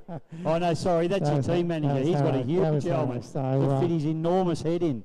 But of course we do thank the Melton Shire Council for all their support in this event for many, many, many years. It's fantastic. So we'll call this race and we'll get a couple over and have a chat. So absolutely, mate. I see a few familiar faces in amongst the crew as well. So always nice to do our... Mayor Gordon's here. Goran, is it? Hey, Goran. We'll have a chat in a moment. We'll just see a really cool race first, mate, and then we'll have a chat with Mayor Gordon. This is 105 category, PC. Yeah, mate, we love the 105s. They've been fantastic all weekend. Looks like Cody's on the inside for this one as they come down the front straight away. It's looking like the Tyrant, followed by the Breakout. Trouble on the outside, and the Juggernaut as they all head in, all side by side. Looks like the Tyrant's going to come out first. Bisho, the Breakout, the Culprit, Trouble, and Juggernaut, a previous winner, comes out in last position as they head down now that straight. One lap almost complete, so a really good start to this one, Bisho. Great start there, the Tyrant. Unfortunately, mate, having a little bit of a problem around the outside, but now it is all the Tyrant as we fire away down into the front straight. He's got about 5 or 6 boat links on for the Breakout boat. Culprit, Trouble, and Juggernaut absolutely side by side down in the water. Oh, it gets very tight, and it looks like the Trouble boat got a big hose off there. Nearly put the fire out, PC. Oh, plenty of water going in there. It's a hot day here at the weir, and we would have got plenty of wetness out of that one. But yeah, Cody there, he held his line, just plenty of water spraying out. So the Juggernaut now has actually moved into 3rd position through that lap, but it's all out in front. The Tyrant leading away. He sees the yellow flag, 1 to go. The Breakout into 2nd place. The Juggernaut's coming through. Trouble now has reached to the inside of another Culprit, with Cody Berry behind the wheel now. They out the back straight. It's all the Tyrant. Looks like 2nd place. Bisho is up for grabs. Tyrant with Nathan Arnold at the wheel as he comes through. We're on the last lap now as he fires down the front straight away. This is going to be a solid win for him here. Oh, we've hit a boy. You break him, you buy him, PC. Oh, Tyrant, couple of big power lunges across the line. It's all gone on. Juggernaut up into third place, into second place. Third place is trouble. Fourth place is the culprit. And unfortunately there, breakout with Jimmy Mullins there. Has unfortunately come to a stop on the exit of turn number 2, mate. Stuff going on everywhere. Yeah, we've got a red flag up the top there, so maybe the breakout might have had a little fire or something there. So if we can get over to from there, because the little rubber ducky crew over there are actually showing a red flag at this point in the moment. So not sure if the tower has seen that at this point in time, but they're holding one out. Nobody else seems to be going too much there. So not waving arms or anything, Bisho, but good race. And the Tyrant, ladies and gentlemen, give him a clap as he comes across the line. Winner of that 105, giving us a couple of bunny hops to impress us. And I'll hand over to you, mate. You are the professional of this one, here to talk to the Melton City Council. Fantastic sponsors of this event. Thanks, PC. Yeah, Mayor Goran there. No, we've got. Oh, Peter, what? He's had.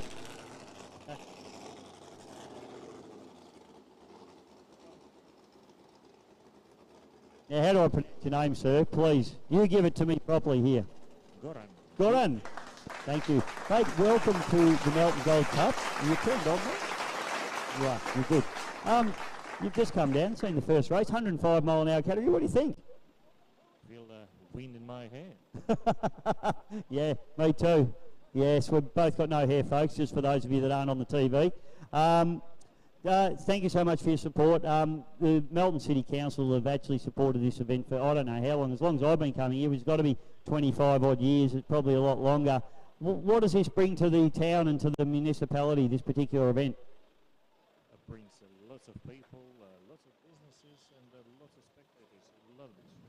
Yeah, they do. It is actually, I go boat racing all around Australia and all around the world in actual fact, and this is probably one of the best natural amphitheatres that you can go to. I think it's probably, if not the best, one of the best in Australia and particularly in the world, just because you're up so high, looking down on the action lake that we go to. You know, the boats are a long way away, a little bit hard to see, but here you feel like you're right amongst the action, don't you? Absolutely. First row, like in the movies. What's going on in Melton? What's happening in Melton, please?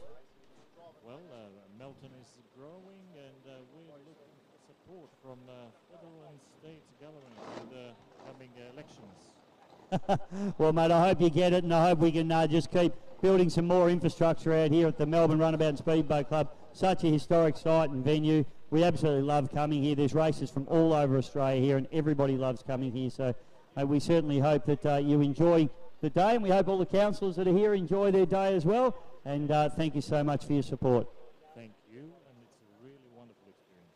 Fantastic. Thanks, Warren. It's terrific to have you on board. Stick around. We've got some pretty fast boats. If you thought they were fast, there's some really fast ones coming. So stick around, folks. It's going to be absolutely on for young and old. PC. Heat one of the cup. Back on deck. I'll tell you a true story, Bisho. Yes, please. And the Melton Council might actually like this story, but I came here in 1999. And I'm from Sydney, and we flew down for we won't hold that again. I know, we will, actually. Well, you will. But yeah. I actually flew down from Sydney to come to a meeting here, and drove past to come out here and saw this beautiful space. And I ended up buying a property in Melton, and we lived there for since 2000 on to about 2010 before we moved off out due to work reasons. So. You know, just by having this venue, I was able to bring up my young family here in Melton. So, you know, great spot, and it was a good story about coming to the boat races, enjoying Melton, and actually buying here. Mate, it's a ripper spot, and yeah, it's, you're one of the success stories, mate. So, and great to see we got you out of Sydney. It's made you half normal, which is great. It has, mate. It has. Thank goodness. Oh, unbelievable. But no, love this place. Love the venue, and thank the council very much for all their ongoing support, because without their support, it's hard to do it. And like all our sponsors, mate, we much appreciate everything that they do. Yeah, lots of great sponsors come on board for this race meeting, mate, and it's terrific to have them all on board, because I tell you what, without the support and the money, let's face it, it's all about the cashola. We need to thank everybody for their wonderful support, because without them it can't happen. Even the stuff in kind, you know, like Melbourne forklifts there, Bob and Stu Batty with their, you know, the forklifts we got putting the boats in and out. You know, without that stuff, it just gets so much harder to do. So it really is fantastic. So, and great to see big Grant Harrison just looking after all the councillors there, running around for them. Good to see him not being the boss for a change. Oh, mate, he had to talk to him because he needed a permit for his new building at Melton Toyota. So that's part of the conversation, mate. They just, Sorry, mate, I was singing small time tonight. I need to be... No, it's excellent to see council support for great venues. Yeah, we've got competitors here that have come from Tasmania, for instance. We've got competitors that come from Queensland, for instance. We've got South Australians here today, travelling a long way and spending a lot of money in the township. And I know I've had a chat to a few people who have really enjoyed the hospitality, some of the food in town and everything else that goes on. So, you know, it's great to support the town that's supporting us. 100%, mate, that's exactly right. So next race on the card is heat number 1 of the Melton Gold Cup. Let's run through the competitors that we're looking for. Out of pole number 1 will be Craig Lewis's Image. Out of 2 will be Mikey Johnson's Too Addicted. Out of 3, Robert Pasala's Duggan Balancing. Out of 4, Jamie McCutcheon's Bulldog. Out of 5 will be Mark Ebenrooter's Rooters. And out of number 6 will be Dennis Pasala's Always Pumping Concrete. Entry should be fantastic, mate. The Beyond Blue Duggan Balancing out there again. And Robbie does a great job for the Beyond Blue Association and continues to do that. And we wish all the competitors a lot of luck in this heat number 1 of the Melton Gold Cup for 2022. Stick around, folks.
All right, not far away now, ladies and gentlemen. Just a little bit of a delay. We've actually got a couple of the boats that were in the 6 litre final there, just going to be turned around. So Image and Too Addicted and also Routers will be in event number 21, being the first heat of the Melton Gold Cup, brought to you by the Melton City Council.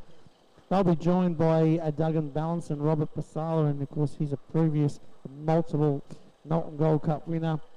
Bulldog Jamie McCutcheon will be out, and always pumping Dennis Pasala. So a couple of brothers out there battling away in heat number 1. So not too far away now. Oh, you can see Regis has been turned around, and he's already on the ramp looking for his next runner in the first heat. You can see Bulldog Jamie McCutcheon also going on to the ramp, so not too far away. The 2 Pasala boys are right next to the ramp already. Both twin turbos, so slightly different. We can see Bulldog there with a blown engine and a 6 litre being Rita, so a couple of different types of configurations here for heat number 1 in the Melton Gold Cup.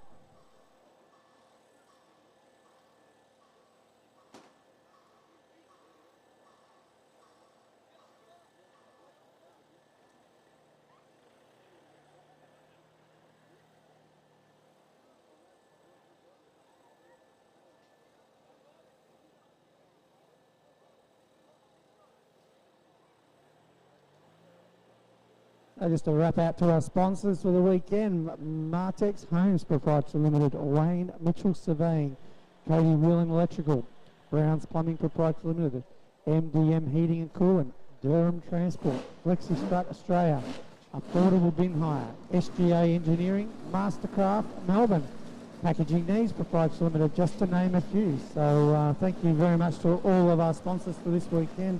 Helping us out is fantastic. Canham Excavations, it would be great if you could perhaps say thank you to Canham Excavations from Romsey for their generous support of this event. The business was actually called Canham, which is backwards for maniac, spelt backwards. Paul also called his dogs after the boat drivers, or boats, Cozzy, Brian McCoscar, and Canham, a maniac, spelt backwards again. Maybe you could also mention that the brothers Paul and Darren Newman have been staunch supporters of boat racing since their 20s and have physically travelled to the various events: Windsor, Berry, Taree, Painesville, Melton, Yarrawonga and Adelaide, just to support the drivers, the sport and the teams. They drag their families. Well, you can't drag your families to a boat racing because everybody loves it. Long for the ride. And hopefully the families from Canham Excavations are here today enjoying the hospitality of the Melton Gold Cup. Alright, so seeing the competitors now start to hit the water as the 2 boats that we just mentioned before. The Bulldog Jamie McCutcheon going out there. Rudis is already waiting for his run from the red boat that you see out there. The Bulldog, all white. As I said, the Pasala boats are next to the ramp, so hopefully they'll have them on the elevators any moment now. The fact that he's always pumping, that's Dennis Pasala in the lime green, always pumping. Big twin turbo. His brother will be Robert Pasala, and he'll be in the big purple Duggan Balance and the multiple time winner of the Gold Cup here at Melton.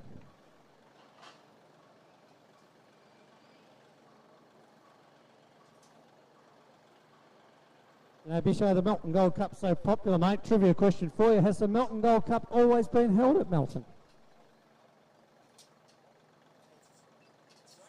I'm going to say no, PC, and I'm going to say it's been held at Pikes Creek Reservoir.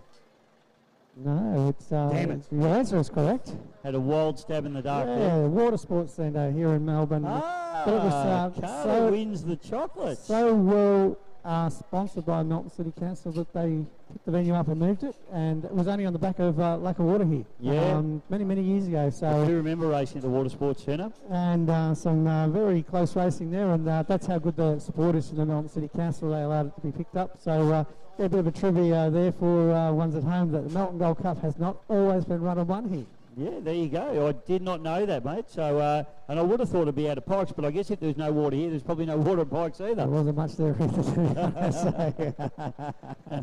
Always water. National Water Sports Centre. I've barrel rolled a boat at the National Water Sports Centre. Geez, what boat haven't you destroyed, Bishop? Yeah, I wrecked a few. Stuck underneath it for a while. I think I caught a disease too, being in that water at the Water Sports Centre. Pulled a couple of syringes out of my arms, you know. But I survived, so it was all right. Worst thing was I had my phone in my pocket. Oh, mate, you always take your phone out when you're racing. I wasn't even racing. Oh, you weren't even racing. I was even just worse. testing a boat. Yeah, rolled it. 21-foot Conley craft too, like the hardest boat in the world to roll. But I did it. Just add it to the list, PC. Mate, add it to the list. It's all good fun as long as you're all right at the end of the day, which I know you're carrying a few injuries from being overseas, but it's all good as long as you're all right. So always pumping. Dennis Pasalo's just cruising out there, and a big difference in the sound becoming out of a turbo boat compared to a blown alcohol displacement. Yeah, the turbochargers, for those technically minded, will probably already know this, but the turbochargers themselves, the rotors inside the turbos that get spun around by the exhaust gases leaving the exhaust, actually work like a muffler. So it quietens them right down, PC. You don't actually get the roar that you get with a supercharged alcohol engine.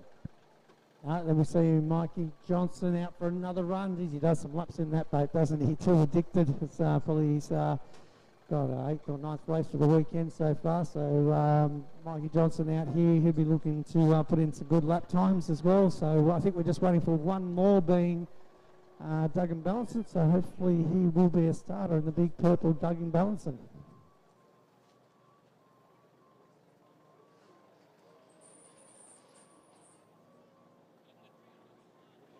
Yes, he's just been put in now, Bisho, and I think Robert Pasalo, he's probably the second mayor of the city of Melton, so he owns the driveway coming in. It's the Robert Pasalo drive as you come in here at the Melton next to Wee.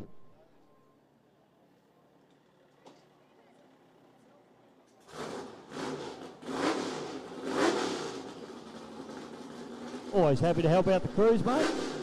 Mate, it's important to know your pole position. Bulldog, that's what I say. Go get them.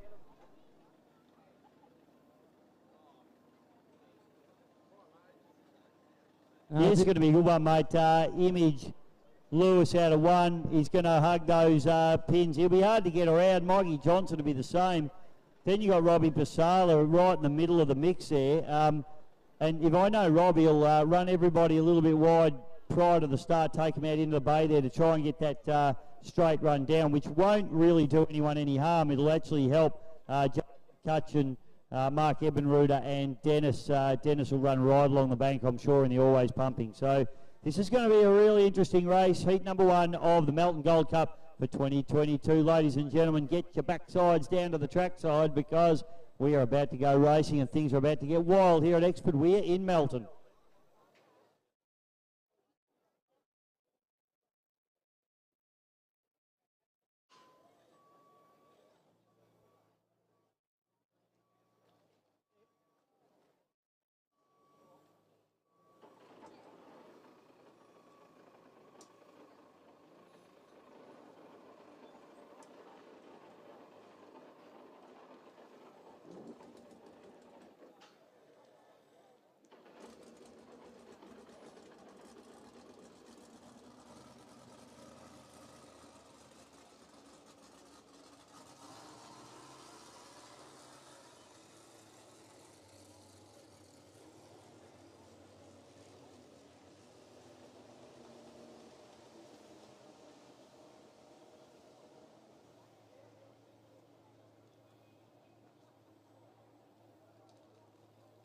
Ladies and gentlemen, last boat to go in. Robert Pasala last in, mate, and he's sitting right next to the ramp, and that's a bit of a ploy.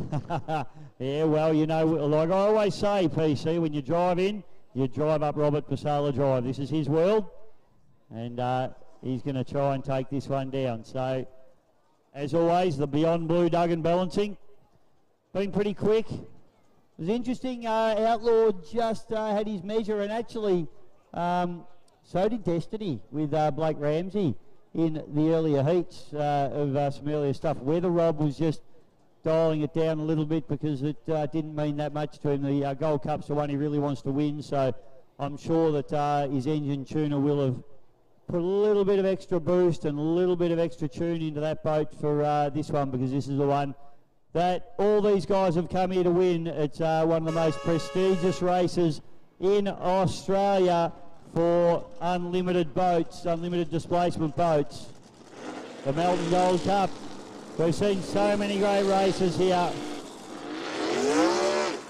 Mikey Johnson wants to go. He's keen, mate. He's always up there, so it's really important to get a good clear run here.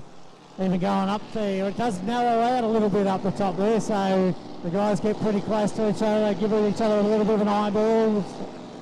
Ebenruder, Lewis, McCutcheon, Pasala and Pasala, the two brothers. Dennis and Robert. The lime green versus the purple machine, mate. That's the way to go. Two twin turbos in this event. So just remembering, ladies and gentlemen, the final is based upon times, not your finishing position for your heat. Each race is 3 laps, so even if you come across that line in first position, that does not guarantee you a spot in the final. So even if somebody is out in front, they will still be hammering as hard as they can to put the best time in, and then the actual final pole positions are drawn upon the time that you have put in. So very important here, pole position. You know what that means too, PC? It means everybody has to push hard to the end. So you don't see anybody just thinking they got it won and just dialing it down. They will be pushing hard right to the end of the race because it is based on race time, not race position, folks. So only the fast get through to the final of the Melton Gold Cup for 2022 as we send them up to the top end of the course. This race sponsored by the Melton City Council.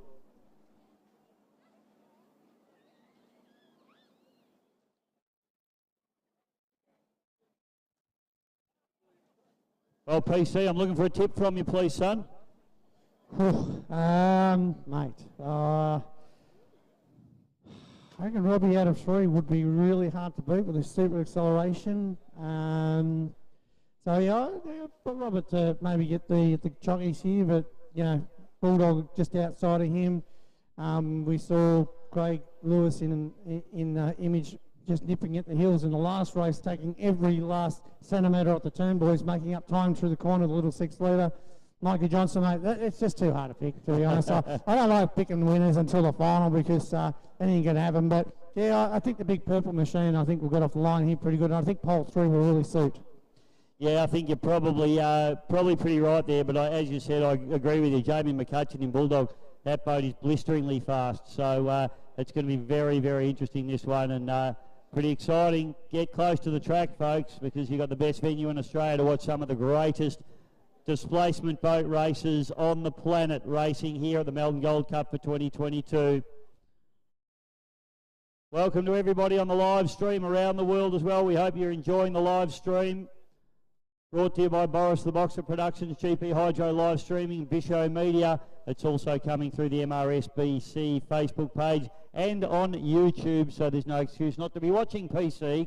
None at all, mate, and who would want to be missing this if you're at home? You should be sitting there with your packet of chippies and having it on the big screen, mate, with the sound turned right up. Yeah, absolutely.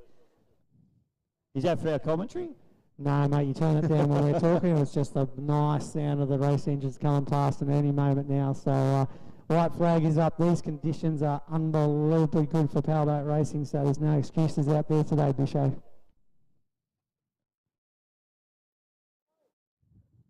Calm before the storm now, a little bit of a breeze. A southerly coming up through the course just will break the surface tension nicely. These guys will love these conditions.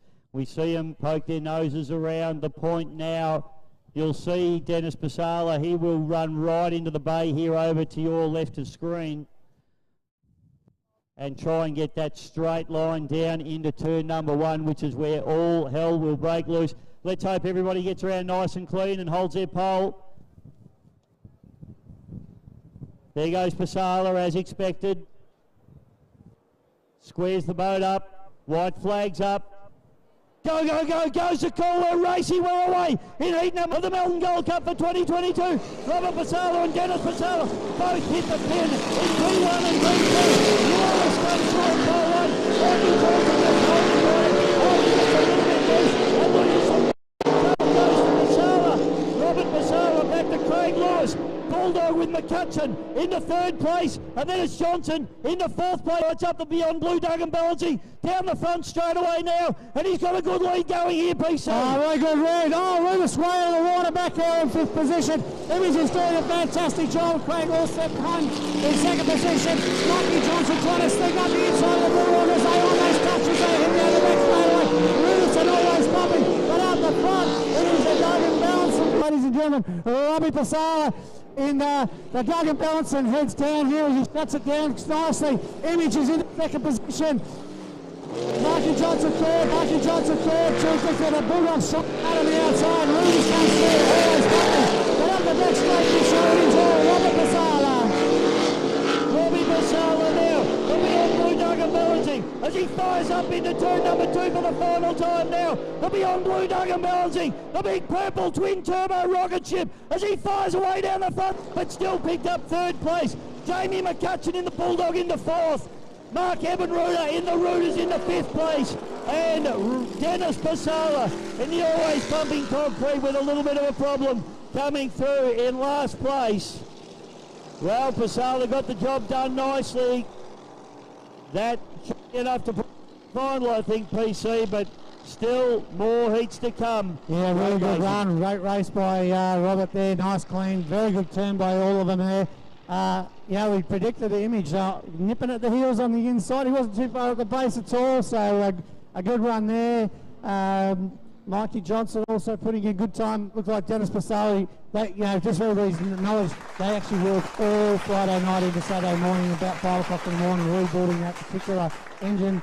Wasn't anything too major, but they had to do it. So they've been working pretty hard all weekend. Probably not going to cut it from there, but put on a good show from Dennis. But his brother is the man at the moment on the pedestal at number 1 qualifying, and we'll see what happens in the next heat. But a really good run. So put your hands together, everybody, for the Beyond Blue Duggan balancing of Robert Pasala. Robbie Pasala takes the win in heat number 1, but there's lots more hot action coming your way. Poor old Mikey Johnson, mate, he got battered from pillar to post in that one. He was in everybody's slop, but he just kept plugging away, and that was a really strong third place for him. And this man here, Craig Lewis, what an effort. He had that pole position, probably helped him a little bit, but I tell you what, the little 6-litre boat, he absolutely showed some of the bigger bangers away. Great drive there from the Queenslander. Oh, you got to take the pole position and make it work for you, and he did all of that, and again, team that worked extremely hard. Gearbox problems all weekend has come here today and has been firing beautifully. So hard work put in. They could have just said too hard. We're not going to be able to fix this gearbox, but they did. They had enough parts to get it going again and work through the night as well. So great job by the Queenslanders, and hopefully with that race time he might get in. Yeah, look, I'd be surprised if he didn't, to be honest. I mean, Rob was pretty quick and he wasn't far behind him. So. But there's still 2 more heats to go of the Melton Gold Cup for 2022. Next race on the card will be our Formula Futures PC. We'll take a short break and we'll be back with some more racing in just a moment.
All right, from the future will be up very, very soon. These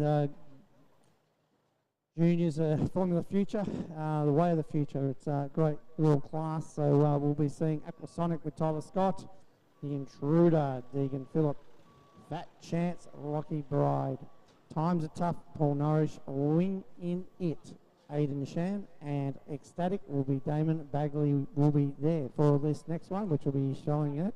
Then we'll be into the Melton Gold Cup heat number 2. Out of lane number 1, multiple winner over this weekend, being the Jack Kavanagh and the Clyde Lewis Trophy, will be the Shenanigans, Chris Pugsley. Out of lane number 2, Explicit, Chris Hearn. Out of lane number 3, the real culprit, Nathan Barry, and that boat has shown some unbelievably good speed all weekend. Turn it up will be Connor Patterson. He'll be out of lane number 4. Out of lane number 5, B&R Engines with Brett Nidry behind the wheel.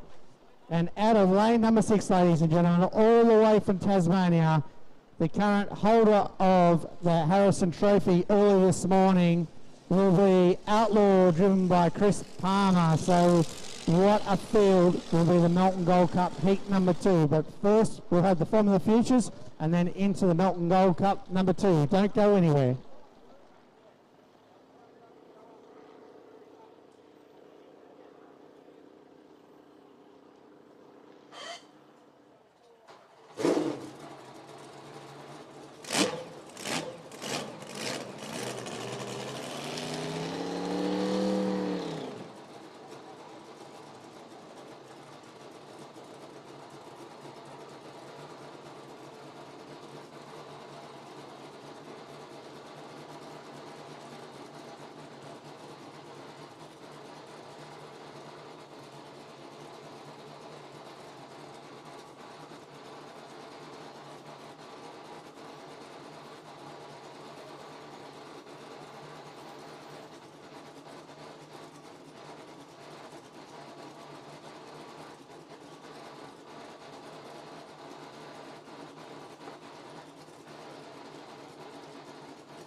Only just moments away, ladies and gentlemen, from our Formula Futures.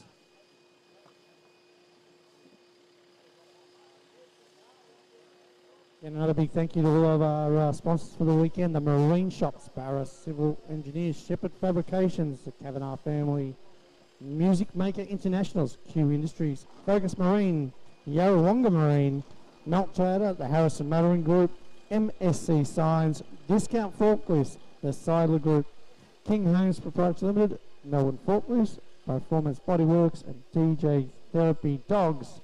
Without your generous support, we wouldn't be here today. So thanking all of our sponsors, and of course I invite any of the sponsors to come down and have a chat to Dave Bishow and myself if they want to come down and promote themselves.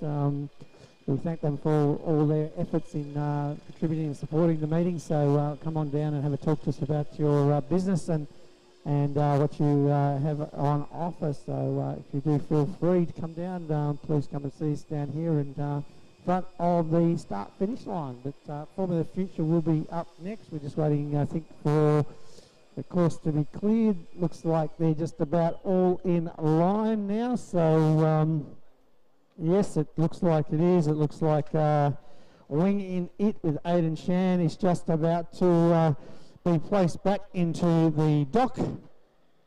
Ready for a start in this one. The Formula Futures have done plenty of racing, little 15 horsepower outboards, and a great way to get your kids into some powerboat racing. Great family fun, lots of camaraderie between all of the teams. They all help each other out as much as possible and all get involved. So future stars there, and they're loving their racing. They get to do lots of travel throughout the country because the juniors are allowed to run across the country, and gives families a good opportunity to spend a lot of quality time together. So if you're interested in Formula Future, come and have a chat to APBA through their website, apba.com, or alternatively Stephen Scott, who runs the Formula Futures here in Victoria, is always happy to have a chat to you. So plenty of opportunity. Just come and see an official, and they can point you in the right direction as to how your kids might get involved. There's some different age categories depending upon where we race. So yeah, just get around it, and if you think, wow, my kids would love to have a crack at that, you can come down, and the APBA can actually help you get all the gear you need to even have a trial run. So come down and have a chat to us.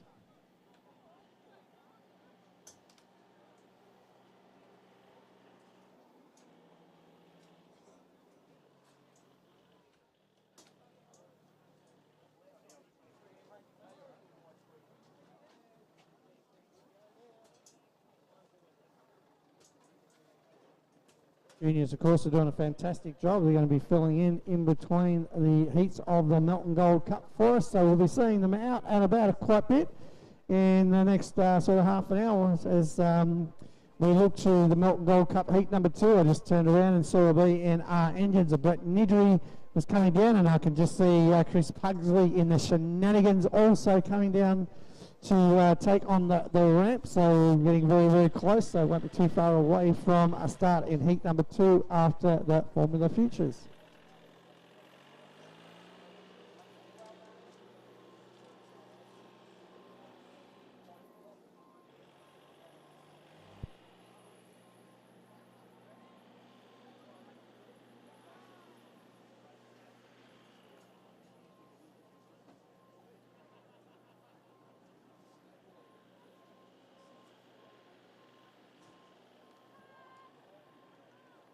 All right, ladies and gentlemen, white flag is up for our juniors. So again, the dock start down here.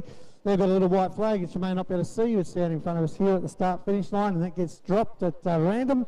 And it's up to the parents to pull the ripcord and let them go. So we're only moments away from that one.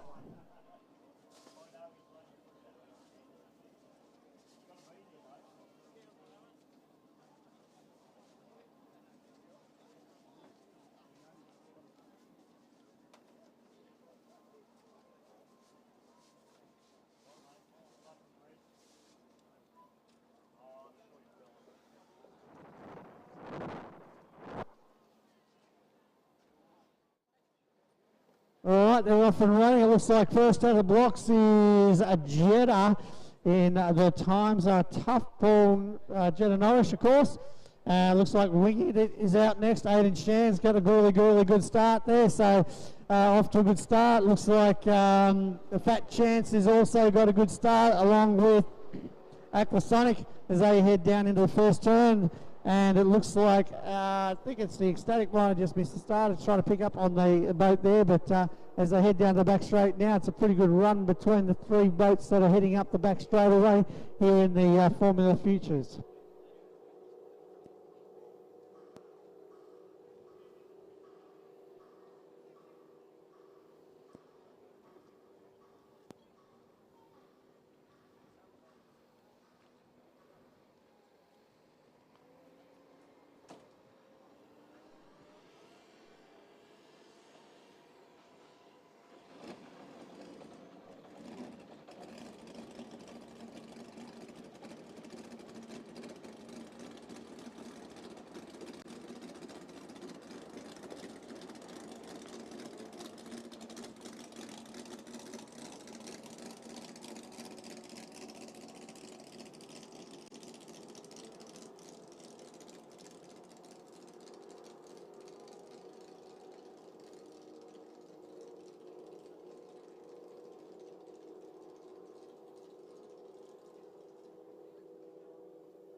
One lap to go, ladies and gentlemen. The yellow flag is out, Bisho, and it was very close in this Formula Future race. Can almost throw a blanket over the whole field there. Jenna Norris is just lacking a little bit there, and the times are tough at the back of the field, but it is extremely tight, mate, as they make their way here into the turn here as they all negotiated. Absolutely beautiful, but you know, they're doing a good job. But Bisho is the yellow flag is out, and they're up the back straight for the last time. Yeah, great racing there. Looks like Fat Chance out in front, mate, with what's that, Aquasonic running into second, but I got young Aiden Shan. Looks like he's doing a good job on the inside, and just trying to pick up the rest of the field, mate, as we go through. So it's is that a bit of a hook from Tyler Scott? Yeah. So it's Lockie Bride, I think, out in front, is it, mate, with the Fat Chance, and we may have this checkered flag coming through now. It is. So it's a bit of a drag race to the line, actually. Lockie Bride. Whoa! Nearly had a blowover. That was huge from Tyler Scott. I've never seen a junior boat nearly blow over like that. Holy cow. Those green wing boats, they're dangerous, BC. That was massive. Nice big lean forward, mate. Saved the day. Oh, I tell you what, he'll be off to the Melton dry cleaners after that one. Tyler Scott, so I think we're still racing. Was that yellow flag? That was the end of the race. So Tyler was just hammering down there into a little bit of a breeze. He scored it, but he's leaned forward, and Dad's down there and looking after things, so I'm sure he'll be saying, mate.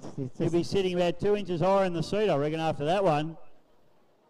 So Tyler Scott. That'll be one to replay at school tomorrow, mate. Absolutely. They'll be saying, how did I go at the Melton Reservoir? How good was I? So all I hope is that one of the boys got that on camera, because that was as close to a blowover without blowing over as you'll ever get, PC. It's a warm day. We don't want anybody to go swimming, that's for certain, mate. But yeah, it looks like Lockie Bride there is taking out the chance of that chance. So he's done a fantastic job. He had a bit of a slow start and caught up to him and had a good run through. Good run there. Yeah, great run too for winging it. Aiden Shan's coming in. We see Jetta Norris. And of course, Tyler Scott in the Aquasonic put on a big display. So, and running out our field was Deegan Phillip in the Intruder and Ecstatic with Damon Bagley behind the wheel. So, as I said, the juniors are doing a great job. They're going to have one more race in between the next heat of the Gold Cup, but we can see now that the next heat's starting to come to life with shenanigans on the water, B&R engines. Outlaw Chrissy Palmer is sitting here in front of the big crowd gathered on the banks here, and he'll be looking to add to his success for today, that's for certain. Yeah, fantastic stuff, mate. So next heat of the Melton Gold Cup coming our way, PC. So boats going into the water. Looks like shenanigans. Chris Pugsley getting ready to go. So too is Brett Nidri with the B&R. Yeah, good field here, mate. We've got Explicit now. We won't talk about Explicit because we put the moz on him last time. So we're not even going to talk about him this time. Nope. We just hope he has a good run. We're just going to let Chris Hearn do his thing, mate, because we talked him up. But yeah, for anybody who didn't see it yesterday, it was so fast in a straight line. So he's at pole 2, and that'll really suit him, to be honest. Great position. The real culprit, Nathan Barry, he's had a ripper weekend, consistently fast all weekend. Turn it up. Connor was sitting there before, just relaxing. He'd had a piece of pizza, mate. Yeah, well, you got to feed the beast, don't you, mate? You got to get the fuel in the tank. So, but Connor, it's interesting. He comes up here and he watches and he learns, and he's quite a learned young driver. Actually, he's always watching what everyone else is doing and trying to pick the holes and pick the faults and pick the weaknesses in other drivers and the way they operate in their boat. So that's the way champions operate, mate. They do indeed, mate. And of course, Chris Palmer all the way from Tasmania in the TU1 Outlaw will be out of pole number 6, and I reckon pole number 6 might actually suit Chris Palmer with the big boat that he's got, massive horsepower, and yeah, he's the current Harrison Cup winner from this morning, so the man I would say would be favourite at this moment in time based upon his form from this morning, Bishop. Yeah, 100%, mate. He's certainly got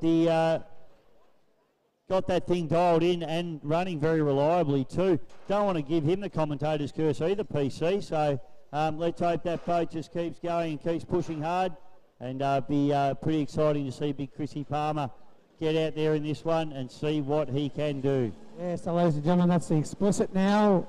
Just coming off the ramp, so Chris Hearn will be out of lane 2, number 2, so it's a good position for him. Chris Pugsley would be stoked with pole 1. So yeah, I think Chris Pugsley, mate, Jack Kavanagh winner, Clyde Lewis winner, he'd be stoked with pole 1 for this one. Yeah, I think you're right, mate. It's certainly going to be a tough gig to get around him out of pole 1, so this will be a good one. As always, lots of sponsors to thank here at the Melton Gold Cup for 2022. I'd like to thank LCW Carpentry and Construction for all your building, commercial and domestic needs. Give Craig Wellington a call, 0418 360 691. We'd like to thank Craig Wellington at LCW Carpentry for his wonderful support here this weekend.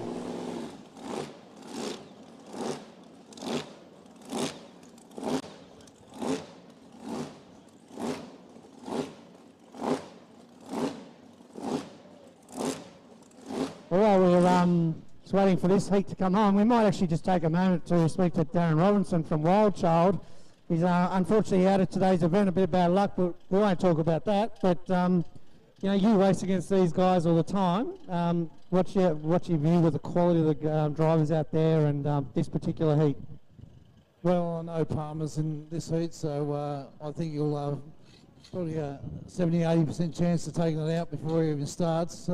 But anything can happen. You got young Connor Patterson in this heat. He's a little bit crazy. He goes very, very hard. Very strong boy, very good driver. And the boat's very fast for a 6 litre. So you know, anybody can win it, and there's plenty of boats out there that can you know, change the race in a matter of seconds because of a spin or because of something that goes wrong in the race. So anything can happen. And from a blow-on alcohol displacement driver's point of view, what's your thought process going through a heat like this? Obviously, a fastest time is really, really important. You obviously got to finish the race first to make the final, but what goes through your mind as a driver coming into a heat before the final? I think the most important thing to get is a great start, and when you get up the river, the mind games start. People start jumping out in front of you and trying to take your pole off you and push into the reeds, push into the bank, make no room for you. It's not a straight line. You just don't line up there. As all the mind games start as soon as we turn up the 2K up the river. and people are trying to box you out all the way down the river until we come around that last corner. When we're in vision, then it's a different story. We line up and then we go. But it's a bit of fun up the river before any race. But the most important thing is to get your pole, get set, and get your eye on that white flag, and as soon as it drops, you go. And yeah, there is a lot of mind games that go up there, even in the smaller classes. But yeah, you know, talk us through the horsepower that you have, and what's that first feeling when you plant it when the flag goes down? Well, it's pretty easy to describe. It's like a sledgehammer in the back. So yeah, basically just bang and it's on. And it's a short track, unfortunately. Here we don't get to wind the things right out. We're probably 10% off our top end speed here because of the short track. But it's still pretty hard and fast down to that first corner, and it's a tight track, so you've really got to work hard. 3 laps of this track is like doing 5 laps on a big GP course. It's really hard work. Well, mate, thanks for the insights, and it's been bad luck for the team. You've been doing so well with the boats and running across the whole country and even down in Tassie and everywhere else. So it's unlucky that you're out this afternoon, but thanks for putting on a great show earlier in the day and yesterday. So we appreciate everything that you guys do. Sometimes the luck doesn't fall, but thanks for the great insights, and we look forward to you coming back next year, mate. No worries, thanks for that. Yeah, we haven't won one of these yet, so we'll keep on trying. It's a nice one to win, mate, and I'm sure you'll get the Wild Child is a beautiful piece of machinery, and you're driving it absolutely beautiful, so good luck with that, and we'll see you next year.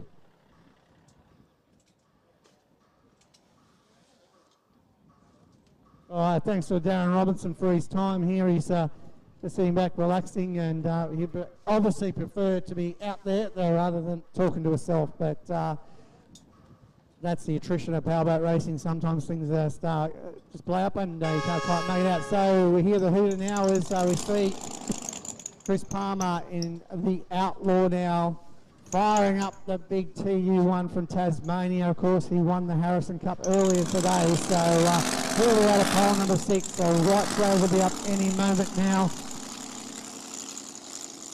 And a little bit more breeze is coming through, and that's actually not a problem for these guys. So we're actually happy with this little bit of breeze that's coming straight down the straight away, the front straight.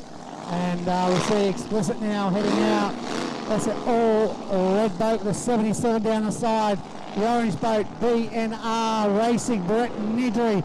The bright orange boat with the big wing on it is Nathan Barry. The silver boat, the silver bullet, the Shenanigans with Chris Pugsley. The yellow boat, Chris, turn it up with Connor Patterson behind the wheel. So that's just to give you a bit of a description of each and every one, so you can pick them up as they come down through the first straightaway. I know we're not going to put the moz on him, but I want to see Chris Hearn run strong in this one, mate. Oh, what pole's he got? I didn't. 2, mate. 2. He's next to Shenanigans. So yeah, no, we want to actually see what we showed yesterday, because it was unbelievable. And the punters here that have paid some good cash to come and watch him, no doubt will want to see what we did see yesterday, because it was special. Yeah, it absolutely was, mate. No, I think we might see that again. Just getting tuned into that boat, and it's obviously a very new arrangement. No one's ever done it in powerboat racing before, but certainly that boat, even now, and I'd say it's far from being at its peak, from its most developed. It's certainly very, very quick arrangement already. So once it's at its maximum peak development, it is going to be absolutely phenomenal. And really good insight from Darren Robinson too, that there's plenty of mind games that go on up around the corner there. There's a little bit of pushing and shoving, and a little bit of deck to deck stuff, but it does actually narrow quite up a little bit there, so it's really good the water's up, because normally it'd be a little bit narrower than that. And they take them down about 1.5 kilometres, 2 kilometres down there, and there's a big turnaround area, but there is still plenty of giving each other a good eyeful and driving up close to each other, just giving each other a bit of a feel out. So yeah, plenty does go on behind there, and one day maybe Scotty Lambert should put actually a camera down there. You can actually see what goes on. Yeah, well, you know, footage from the boats would be great to see. I'm sure they've all got cameras at the moment, but we'll see that footage and no doubt get shared around from time to time. But this is heat number 2 of the Melton Gold Cup for 2022. We certainly hope you're enjoying the racing here and around the world on the live stream. This is Exford Weir at the Melbourne Runabout and Speedboat Club, Melbourne, Victoria, Australia. And this is one of the greatest racing venues you will ever see for displacement boat racing. big hello and a shout out to all our friends, particularly in Canada, America, Europe, and of course our friends from across the ditch, our Cuzzy Bro friends, the Kiwis. Cuzzy Bros, the Kiwis, actually running their GPs this weekend, doing some practice bushes, so caught up with that on stream. Actually was on during the briefing, but of course we listened to the briefing and then watched it afterwards. But yeah, their series has been heavily affected this year by COVID stuff. So, but I think they've got a race meet coming up, so they're all out having a shakedown over the weekend. So yeah, jump on Hydro Thunder if you're keen to see some good New Zealand GP action. They've got a really good field too. So they do, mate. Yep. One to jump on and have a bit of a look at. All my ski racing buddies over there too, mate. They've been affected massively by the COVID situation over there. So big shout out to our Cuzzy Bro Kiwi friends as well as we bring the boats down past the point. This is heat number 2 of the Melton Gold Cup for 2022. Get down to the bank's edge, folks, because it is going to go on. Looking for a nice lineup. White flag flying high. Done race and start boat. Brings them all down. Wide run for the outside boat. Let's pick them up. Here we go. Nice lineup.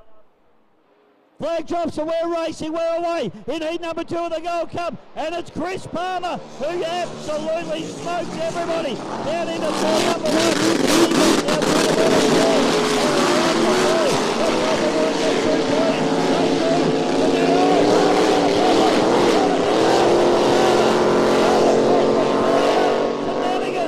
I'll tell you what, Huxley's going to be hard to beat from here in the shenanigans as he runs pin to pin. Can Nathan Barry, and all that tight.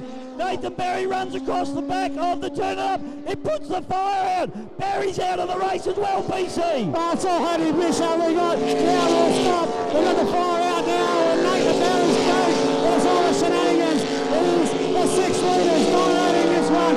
Explicit. He's missed the start again, unfortunately.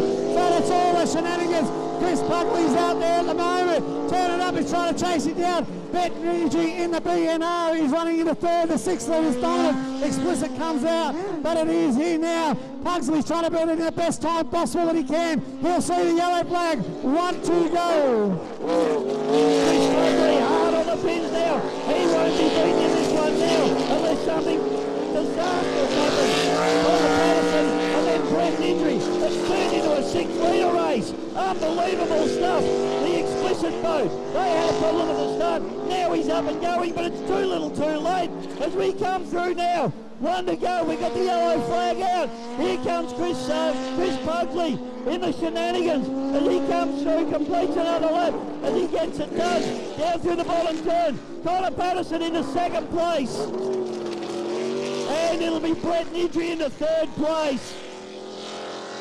Oh, good run there by Brett. And Explicit will round out the field. So there was action galore. First turn, and hopefully somebody can go over it. Chris off the bank pretty quick. He's going to help out, but yeah, looks like the crews will get him there. There's two safety boats going out to get him. So, oh wow, the fire was put out. Poor Nathan. He actually there was nothing wrong with what happened there. It's just he ran slightly wide. Connor was just in front of him. And these blowing alcohol displacements, once the butterfly is open, can suck in so much water. Yep. Glad he's up and running, but he probably did the right thing. He just knew he wasn't going to make the final being shut out like that. But what a great run by the 6 leaders dominating. Yeah, unfortunately for Nathan, Connor Patterson just out-cornered him there, and Nathan just couldn't get it turned in and drifted across the back into his spray. That put the fire out, and that was the end of the culprit. Unfortunately, Nathan Barry out of the race. Disappointing for Team Culprit. They came here with high hopes, but they've been dashed now. As too have they been for Chris Palmer's Outlaw. Things are starting to get pretty interesting now, PC. Yeah, mate, one more heat to run here and then the big final. So, wow, a domination of the 6 leader boat here. Put your hands together for Chris Pugsley, ladies and gentlemen. Winner of heat number 2 of the Melton Gold Cup here for 2022. Great run from him. He's had a dominant weekend so far. And although 6 leader Bishop, he was out at first corner first. There was no doubt about that. So he got in there, got it out, and he was already in front when the Outlaw had stopped. So, and you know, Nathan Barry was chasing tail as well. Connor was in front of him there for a while. So big horsepower sometimes doesn't win the day here.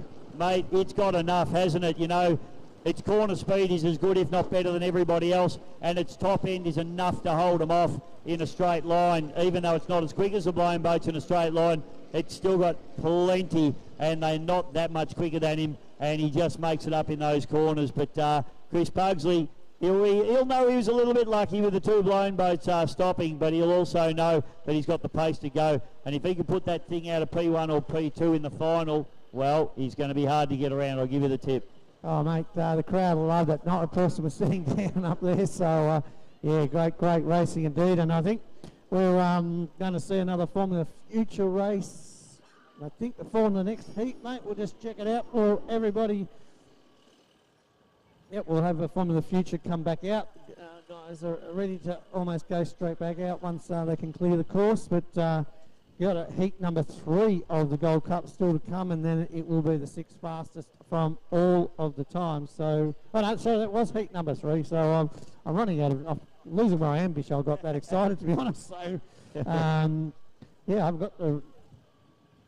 got the next one on here, so I'll have to get one from the control tower. So just give us a moment, ladies and gentlemen. We'll come back and let you know what's going on.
Righto, folks, we've got our Formula Futures back out on the water now. Jetta Norris hits the pin in P1. Back to, oh, what's going on there? Aidan Shan has a little bit of a hook out of the first corner, but he gathers it back together. Deegan Phelp there, and then it's Lockie Bride, and then it is back to Damon Bagley, and the blowover king here in the Aquasonic is Tyler Scott, who comes out of the pits. Let's hope they've trimmed that boat in a little bit.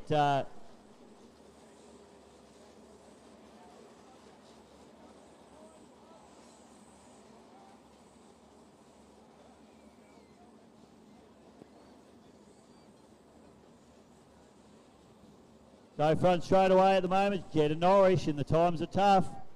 Back to Aidan Shan, Lockie Bride and Deegan Phelp, and Damon Bagley rounding out this group of boats. Lockie Bride having a little bit of a look around the outside there of Aidan Shan. Oh, we've had a hook there from Damon Bagley, but he gathers it back together. Tyler Scott now charging hard. He's had a little bit of a slow get-go, but he's up and running now. Off he goes in hot pursuit, but there's a pretty big gap to these guys. So that's lap one done. Oh, really?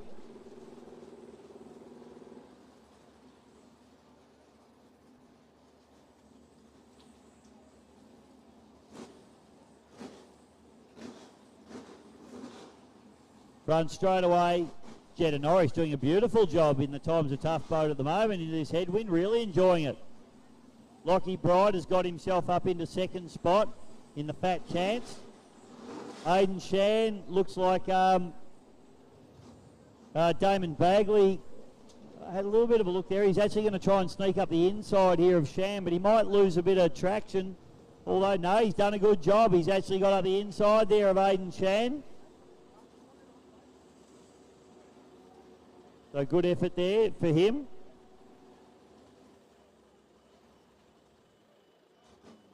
The intruder on the outside of them with Deegan Phelp and Tyler Scott rounding out this group.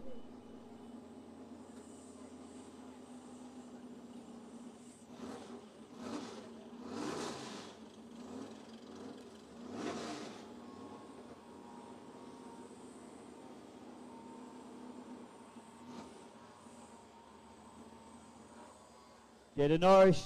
What flag have we got out here, boys? Checkered flag. This is our race leader and race winner. Jetta Norris, and the times are tough. Ecstatic with Damon Bagley into second place. Aidan Shan will get third. Lockie Bride will get fourth. Deegan Phelp will get fifth. And Tyler Scott rounding out the field. But the good news there, no blowover for him. Always a bonus. Crew Chief Stephen Scott must have dialed a little bit of trim out of it, I think.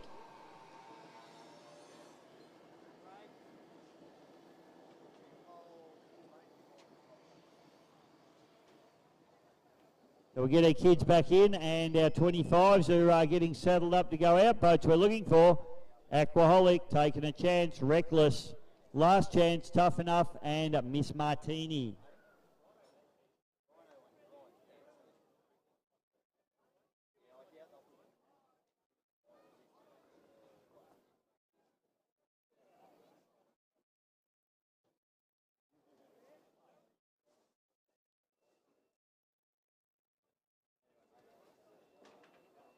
It's like a race back into the pits for these kids. Jetta Norris, big winner in that one. Great effort there, Jetta, all the way down from Yarrawonga. So what a great effort.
Rightio. Boat's heading out onto the course. 25 horsepower. We've got Lucas Ellis, Baxter Ramsey, Hudson Ellis. What else have we got here? The Tough Enough with Tyson McFeeters. Sammy Martin in the Miss Martini. That boat's getting up on the plane a lot better now. And we have got Stephen Scott in the Aquaholic. Not a bit much trim in that boat. We'll wait and see. That's actually the famous boat that, for those of you that remember the video of Grant Rollerson driving it here at Melton many years ago and nearly killing himself on multiple occasions. Well, if you remember that video, that's the boat, the green one out the back with Steve Scott in it, Aquaholic.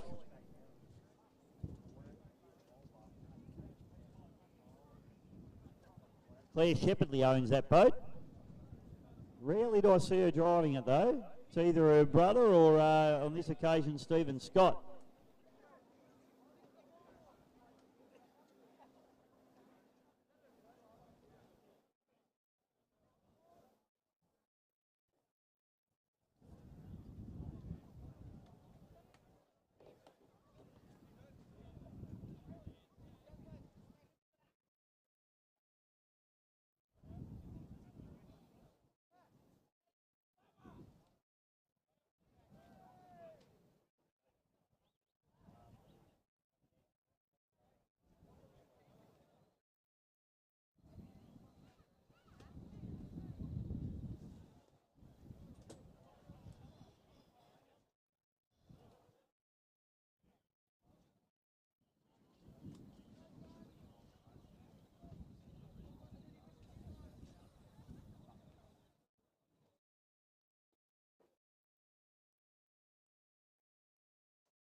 Right, here we go. The flag drops and the you-know-what stops. We go racing in 25 horsepower.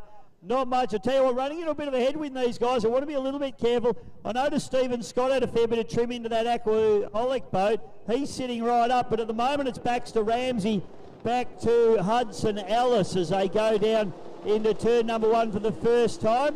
And very clean and tidy from all the drivers there. A lot of room given to everybody. Lucas Ellis gets through there, so that's good. He's had a few problems in the last couple of races, so we need him just to keep his act back together. The big fella, he's got Sammy Martin down his outside in the Miss Martini, giving him a little bit of hurry up as they head up into the top turn for the first time.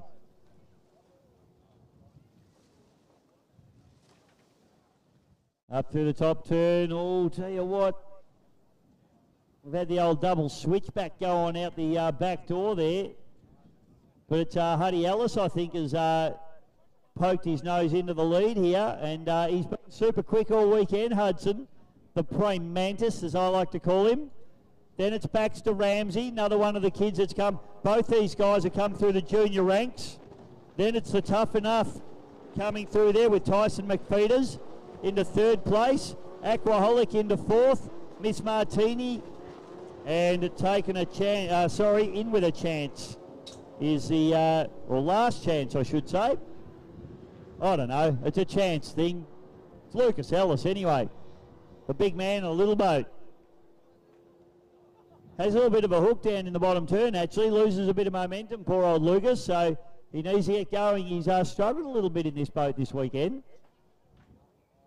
His son certainly hasn't. Huddy Ellis, the prey mantis, comes down. Oh, big jump and a fly there for McFeeters in the Tough Enough. He gathers it back together again. Good effort. So they come through. Whoa! Oh, big one. Huddy Ellis is gone. He's blown it over. Looks like he's okay. Oh, dear. We'll get the rescue boat out there. Red flag will come out. Huddy Ellis has had a big blow over there. That headwind always plays havoc with these little boats. And hopefully Hudson's all right. He came out fairly clean, I think, but he's doing the right thing, just laying on his back there as they're taught to do. And the rescue teams will get over to him. He put his hand up and he looked like he's okay, but hopefully Huddy's all right. Just on the finish line there. He's given a little thumbs up there, so I think he's okay, folks. Just doing the right thing and just laying on his back as they're taught to do, as I say. In all their training, the kids are actually trained for this situation, and the divers go in and they've got him. So, and Huddy will be pretty happy with the photos that Rolf's got of him as well. So, Bob, did you get him too? Good job. So, if you're going to crash your boat, you want some good photos. So, hopefully Huddy's all right. I think he is. He did put his hand up. Might be a bit battered and bruised though. Might be a little bit of a trip off to hospital just to check him out, as we tend to do. We've got Dave Bodner, the best in the business, out there as well.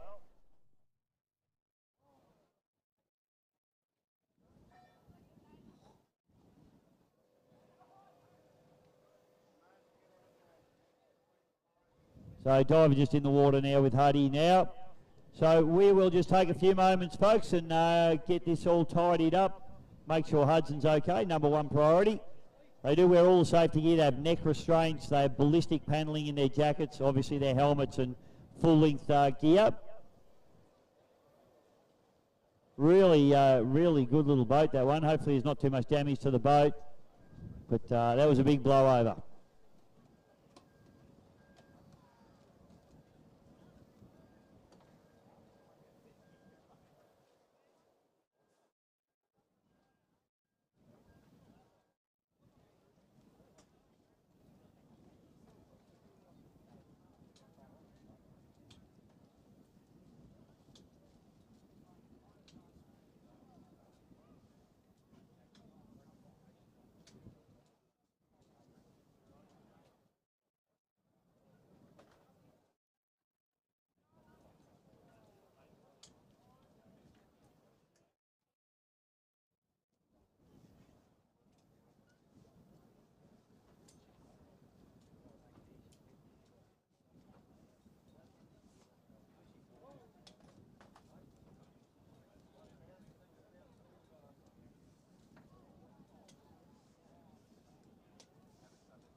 All right, folks, just been down, got the good word on Huddy Ellis. He's perfectly okay, cracking a few jokes and reckons it was the best blowover of all time. So he's really happy that a few people got photos of it as well. So they'll just sort him out, check that everything's okay, but I'm sure he is. And very quickly we'll get back into our racing. So stick around, folks, because we have still got the Melton Gold Cup to come your way very, very soon. And certainly looking forward to this one.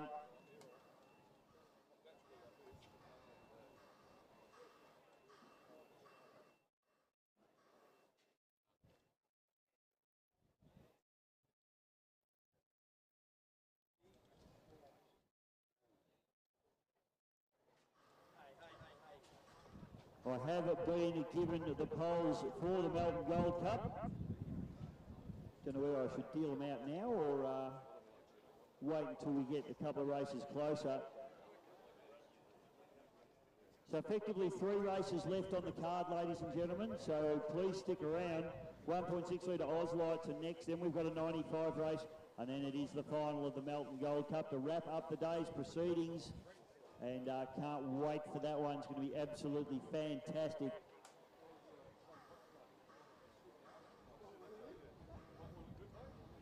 Talking to all the talk photography, Rolf Stanisic, the South Australian connection, and jump on his page because all of his photos are free and they are amazing. Does a fantastic job, and he did get the entire sequence of that little blowover as well, so those photos are worth a look just on their own, let alone all the other wonderful photos that they got. My old mate Bob Carter's got a few photos too, but you probably have to wait for Club Marine magazine for those ones. I'll get Bob to send me some privately though, just the good ones. But definitely get on board the Club Marine magazine as well, because they have some wonderful stuff, and I think Bob's probably going to do an article, Bob, about the Melton Cup. So Bob is going to do an article on the Melton Gold Cup. It's always fantastic, big glossy magazine, the Club Marine magazine, so you can get on board that as well.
2 in.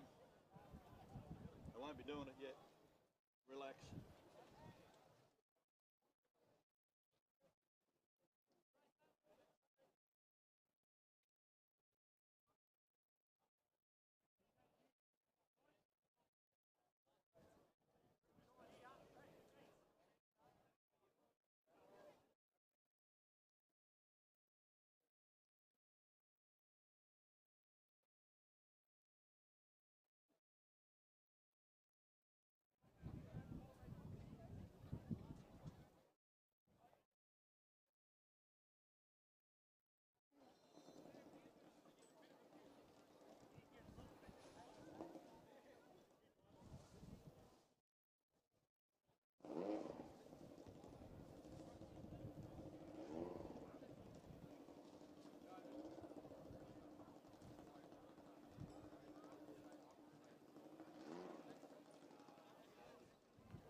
Rightio, folks, we've got our 1.6 litre Eyes-Wide Hydroplanes on the water. The S15 with Corey Nichols at the wheel. No direction with the beautiful Jazzy Frankovic. Times are tough with Paul Lewis. We've got the Melton Toyota 86 with Paul Cunningham, my co-commentator, and the Melton Toyota 100 with Grant Harrison. So this is going to be a great race. It's going to be great racing from these guys, and it is very enjoyable.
Okay, nice little line there. Yes, that's why they get me to commentate, folks, because I'm really good with words and stuff.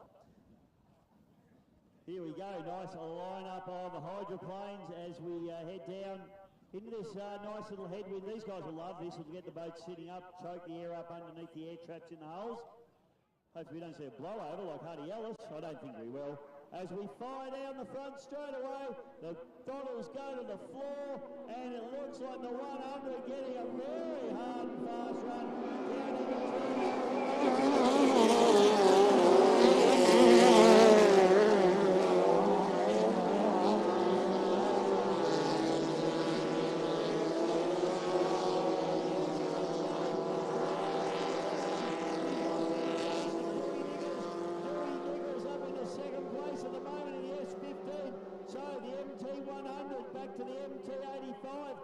it's the S15, no direction, and times are tough on the far outside. Up through turn number 2 for the first time, and it's the MT100 with Grant Harrison at the wheel. This boat absolutely flying. Almost hasn't lost a race since it hit the water. Brand spanking new boat this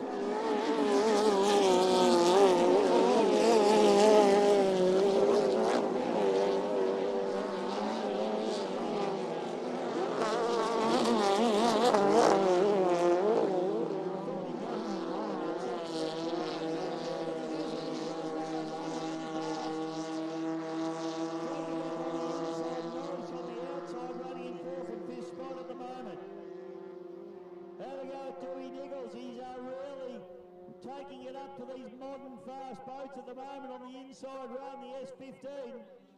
1 lap to go, yellow flag comes out. Harrison now, have a look at Paul Cunningham really.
Been beaten once since it's hit the water this weekend. Great run from him. Put your hands together, folks.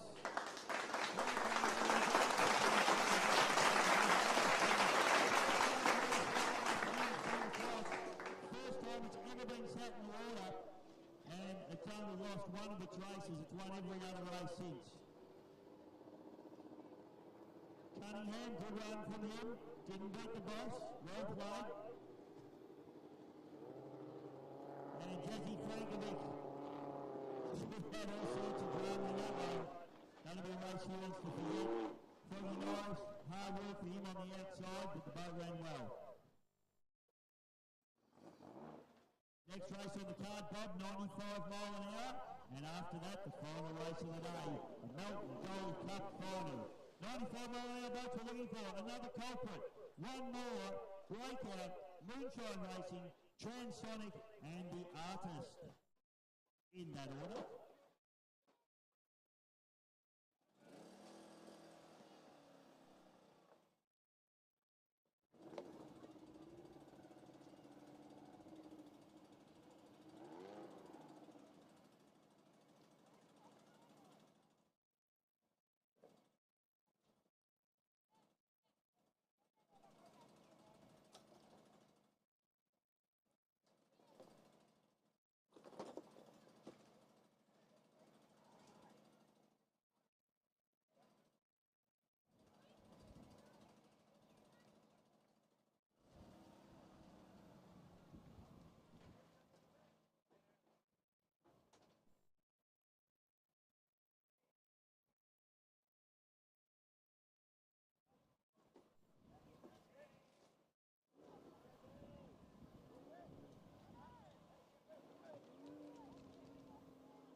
All right, ladies and gentlemen, second last race of the day.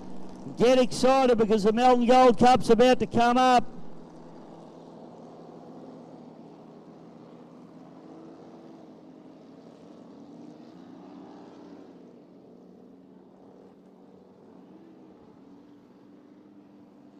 Boats heading out on the water. Transonic, one more. The Artist, Moonshine, and the Culprit.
Well, we've seen some amazing racing from these speed category classes.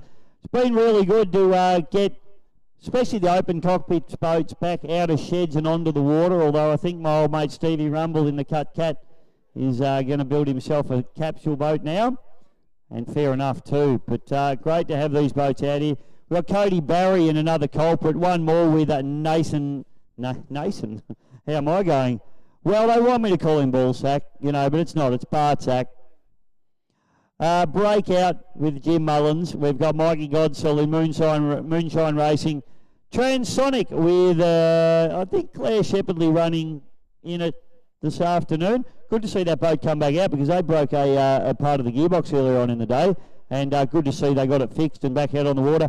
And Schultze, Mark Schultz in the Artist, is on the far outside. So he's going to have his work cut out for him, but he might be able to run that nice wide line and maybe maintain a little bit of momentum and get done. So we will see in this one. And the race after this one, folks, is the one you need to stick around for.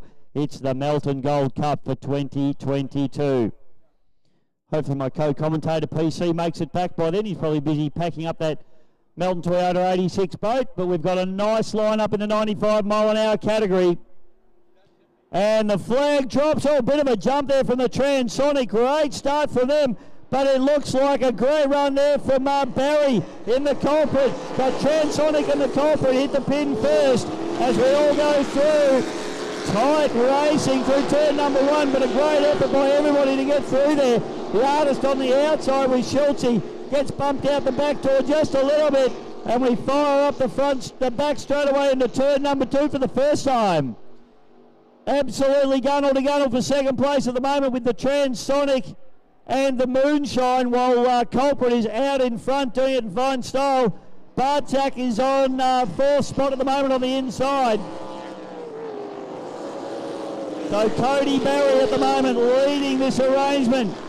Have a look at this, very tight racing between Transonic and Moonshine. Mickey Godsell, the open cockpit driver, really working hard to try and get in front here, but I tell you what, Transonic's got plenty of pace on it. Up into turn number 2, it's very, very tight here between Transonic and the Moonshine. Yellow flag comes out. Cody Barry picks up the yellow flag. He'll set off on his last lap. Transonic still doing a wonderful job. Just holding out Godsell at the moment. Godsell running that tight line, trying to make up some ground. Back straight away, and it's Cody Barry all the way back to Transonic, then Moonshine, then one more, and the Artist. Up into the top turn for the final time. Transonic doing a great job around the outside. I think it might be Nick Borg at the wheel of Transonic. I'll tell you what, he's coming for him. Borg's going to want to be on his game here. But it's Cody Barry taking the win over Nick Borg and Mickey Godsell. 4th place will be Nathan Balsack in the one more, and Mark Schultz in the Artist coming through to round out the field. Great racing there from our 95-mile-an-hour category, as always. I think that might have been Nick Borg driving Transonic. Thank you, Lindsay. Just needed affirmation there. Great race between him and Mike Godsell, actually. Very tight, very close, and pretty fair as well, I think. Looked good.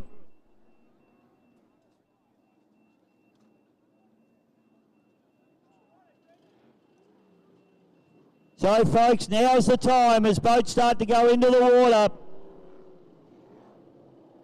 The Melton Gold Cup for 2022 is about to be run and won.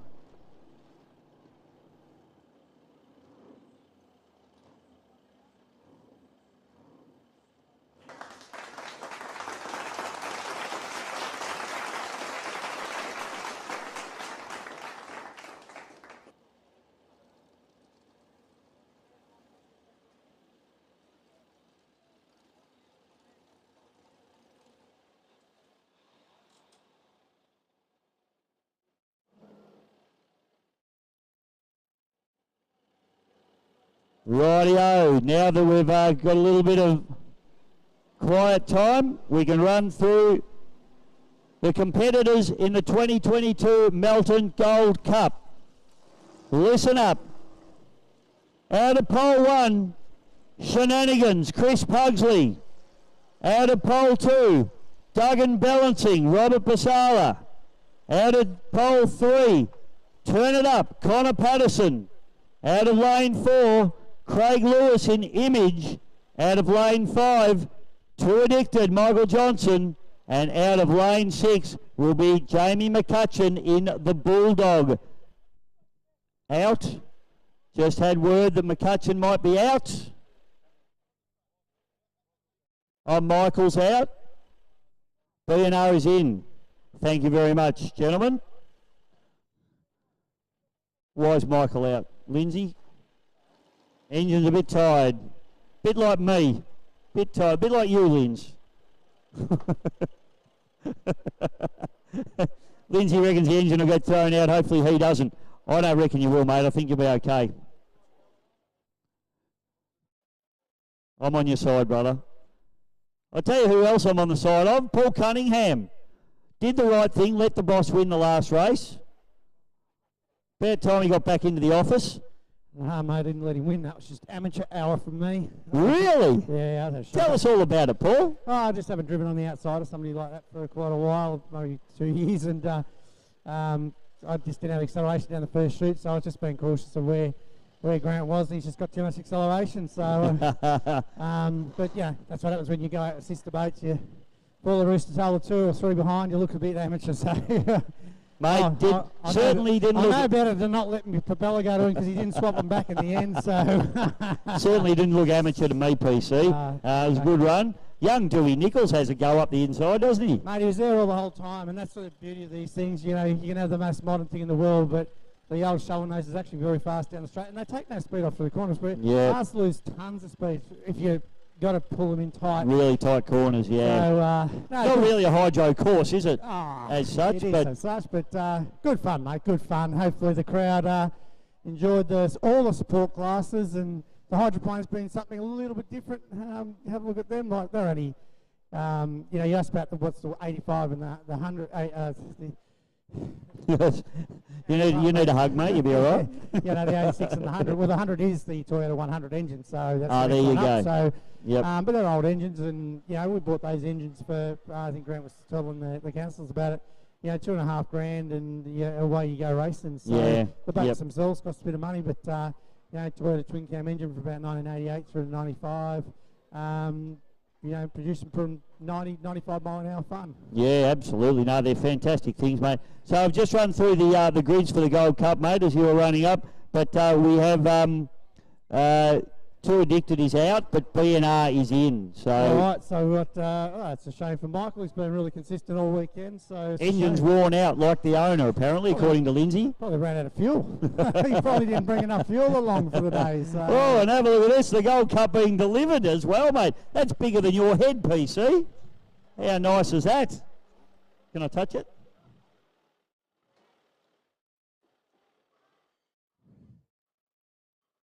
Oh, plenty of past winners on that. I know. Have a look. If you have a look at them, the talent that's on this particular trophy itself, you know, Duggan Balanson, 2020, 2018 Decision, and that's what Brett Nidgery's driving out there, but that did have a blown engine in it. Yes. Brett Shepherd in Unleashed in 2017. And 2011, Chris Palmer, Outlaw. Yep, bad influence. He had a poor weekend, unfortunately, for Darryl Quinn, but he won this one in 2014. So yep. Plenty of great. Hey, what about 2006, mate? Brian McCosker. Yeah, what the great man. The legend himself. A few outlaws on here, isn't there? 2005. Owners John and Nigel Palmer, driver Chris Palmer, outlaw. What about Duggan Balancing in 2003 with Robbie Pasala? Yeah, mate. We know all the councillors are on board Pasala, don't we? All barracking for the big blue, beyond blue machine, I hope. Give him a head start, I reckon. Good job.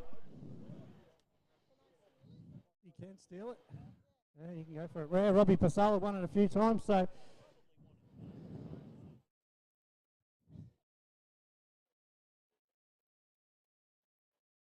It's a great field, Bisho. Really looking forward to it.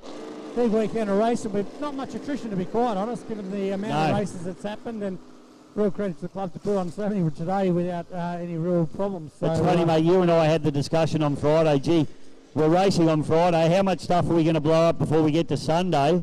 But we haven't blown up that much stuff, which has been great. Nah, they're going to all go for it here because there's nothing left. You can go home. What have you got? Go home with the tongue hanging out, mate. That's all it's about. Poor old Darren Robinson, he's sitting up in the VIP area. He broke a camshaft, unfortunately, in the Wild Child, which is unusual. A very reliable boat normally, and Darren a fast competitor, but unfortunately he's sprayed an engine in that boat, which is a shame for him. I just said to him, lucky money's easy to get and hard to spend. Well, I was interviewing before, but I didn't actually tell everybody what happened, mate. So he hasn't jumped the counter and whacked me yet for telling everyone, but he might. You never know. Never tell the commentator, mate. We've got stuff to talk about. We do indeed. There's Brett Nidgery now. He's just coming down, and he'll be pretty bloody happy with getting in as a an extra there. So local boy too. So this goes to show in the heats you've got to just keep pounding away and keep trying because you never know what happens. And you can tell the local boats too for the punters on the bank. If you look at their rego numbers, all the Melton boats are MV for Melton Victoria. So you can see all those boats are local club boats. So yeah, yep, they're all registered, and you have to be registered here to the club to actually use these waterways. And it's a fantastic club indeed. And if you're interested in joining up, it's lots of different parts of this club. It's not just powerboat racing, mate. Mate, I'd love to come here skiing. If I didn't live in Bendigo, I would. We've got plenty going on, so fantastic venue indeed. And well, Melton Gold Cup, shenanigans. Chris Pugsley, him won. Going to be bloody hard to beat from there, Bisho, I reckon. Turn it up, Image.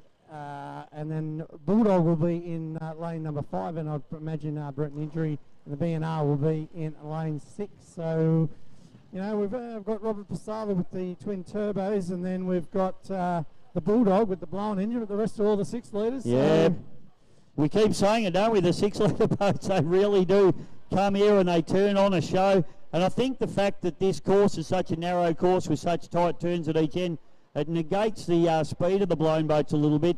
The boats that can get round these corners tight, fast, and get the acceleration and the power down on the exits of the corners are the boats that are going to do well at this Melton track. Yeah, mate, and I am just reading off the trophy here. 2021 owner, Scotty Patterson, driver, Connor Patterson. Well, that's the boat that's out there right now, mate. So the defending champion is looking to go back to back. Hey, no reason they can't either, mate. They are super fast. We saw them give Shenanigans a really good run for their money in the previous heat. And, you know, Chris Pugsley said it himself, mate. He only needs to have a little hiccup and Connor Patterson's going to be all over him like a fat kid on a cupcake. So it's going to be an exciting race. And we'll see how it pans out. This one's going to be big.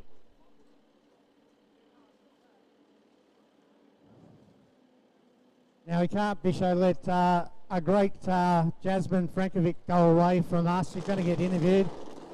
Yes, you are, Jasmine. I'm going to sit next to you because I need to lay down. I'm tired after racing against you. You're too fast. So, Jasmine, shovel nose boat, and you beat the great man Dewey this morning. How are you feeling about that? Yeah, it was good fun, but second little race after that we didn't do too good. And you worked all night long. You had your Nutrigrain at 11 o'clock, a little sleep. I said, typical lady, getting up a little bit late. Shouldn't say that, but yeah, you're out there having a ton of fun. You know, it's really good that the shovel noses are really, really fast down the straightaways. How do you love this venue? Yeah, it's really good to race at. Good crowd. Everyone's well organised. It's beautiful. And are you thinking about upgrading? I've heard a little rumour, a little rumour. You know, you could maybe confirm or deny. Cannot confirm or deny anything, but there might be something in the works. Is that why you're selling all those beanies to get some funds into the... So No Direction, they've got some lovely beanies for sale. Have you sold out? $20? We haven't sold out, but if you want some, come up to us. We have plenty left.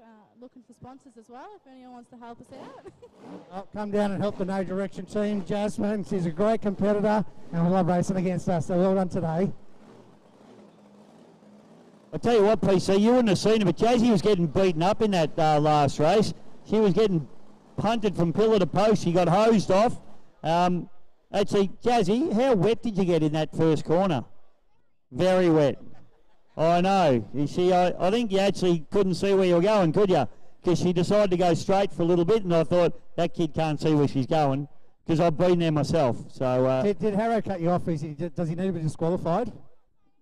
shall I go and see the great officer of the day? I reckon you should, mate, because that'll bump you up into first place. If we can get Harrow rubbed out, whether he did or he didn't, who cares? It's all good fun. That's what boat racing is about, having a bit of like a laugh afterwards. In Absolutely, mate. I'll tell you what, Dewey Nichols will probably let Jazzy know that he knocked her off in that one too, just quietly.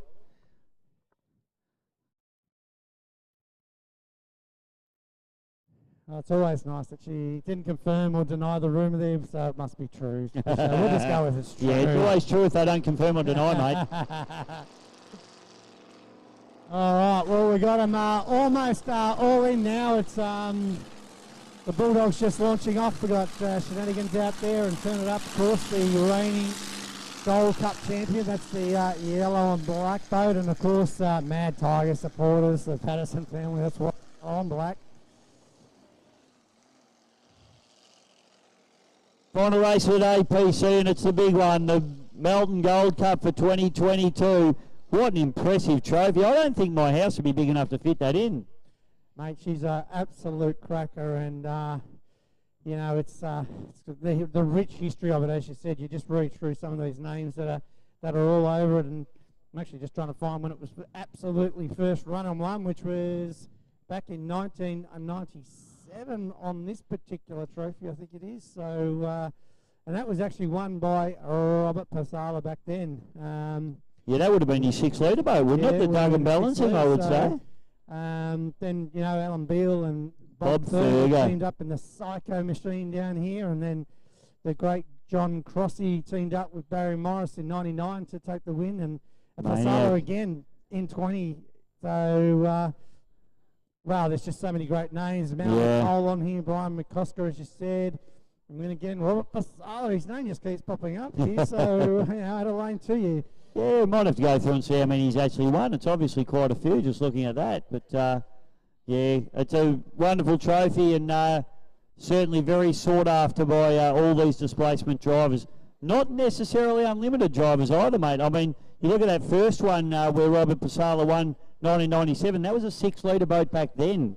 And it was one of the very first capsule boats, I believe. Yeah, absolutely.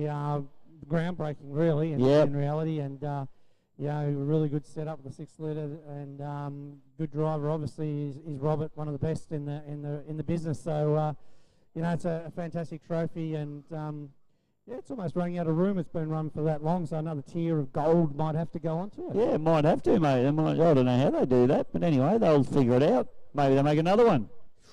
She's nice. I reckon it's yeah, definitely. It's a beautiful looking trophy. Certainly one you'd like to get your hands on. 2001, Brian McCosker, Liberty. Mel McColl, the Chase in 2002.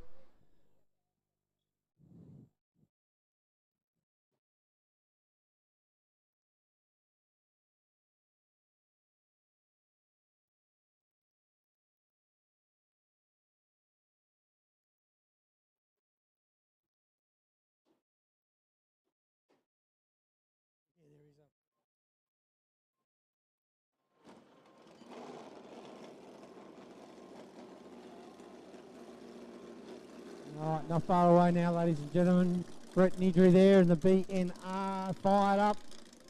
All his support bases down here in front of us again. We might just, I might move along a little bit, Bitcho, so we get the first corner.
All right, the man we've just been talking about, Robert Pasala, is just being put in again as we speak now. Duggan Ballinson be on blue.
All right, might just be waiting for one more, I think. I'm not sure. We'll just have a quick look.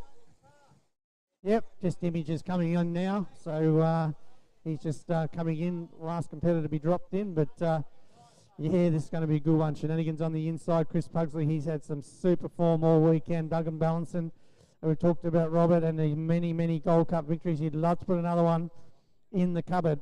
Turn it up. The current champion, he's looking for back-to-back. Image, Clyde Lewis, travelled a long, long way, had gearbox troubles all of Saturday and Friday afternoon. Fixed those up and he's made the final here, so he's excited. The Bulldog, Jamie McCutcheon, is also running his blown supercharged engine, and he will be out of 5. And Brett Nidri in the BNR engines will be running out of pole number 6. So the white flag, ladies and gentlemen, is up and about.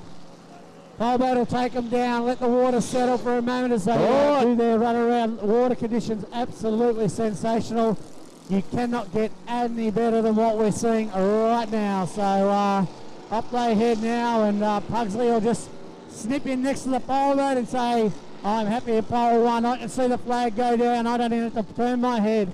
And there's the Bulldog just turning around the white boat, sailboat, and Image all the way from Queensland there.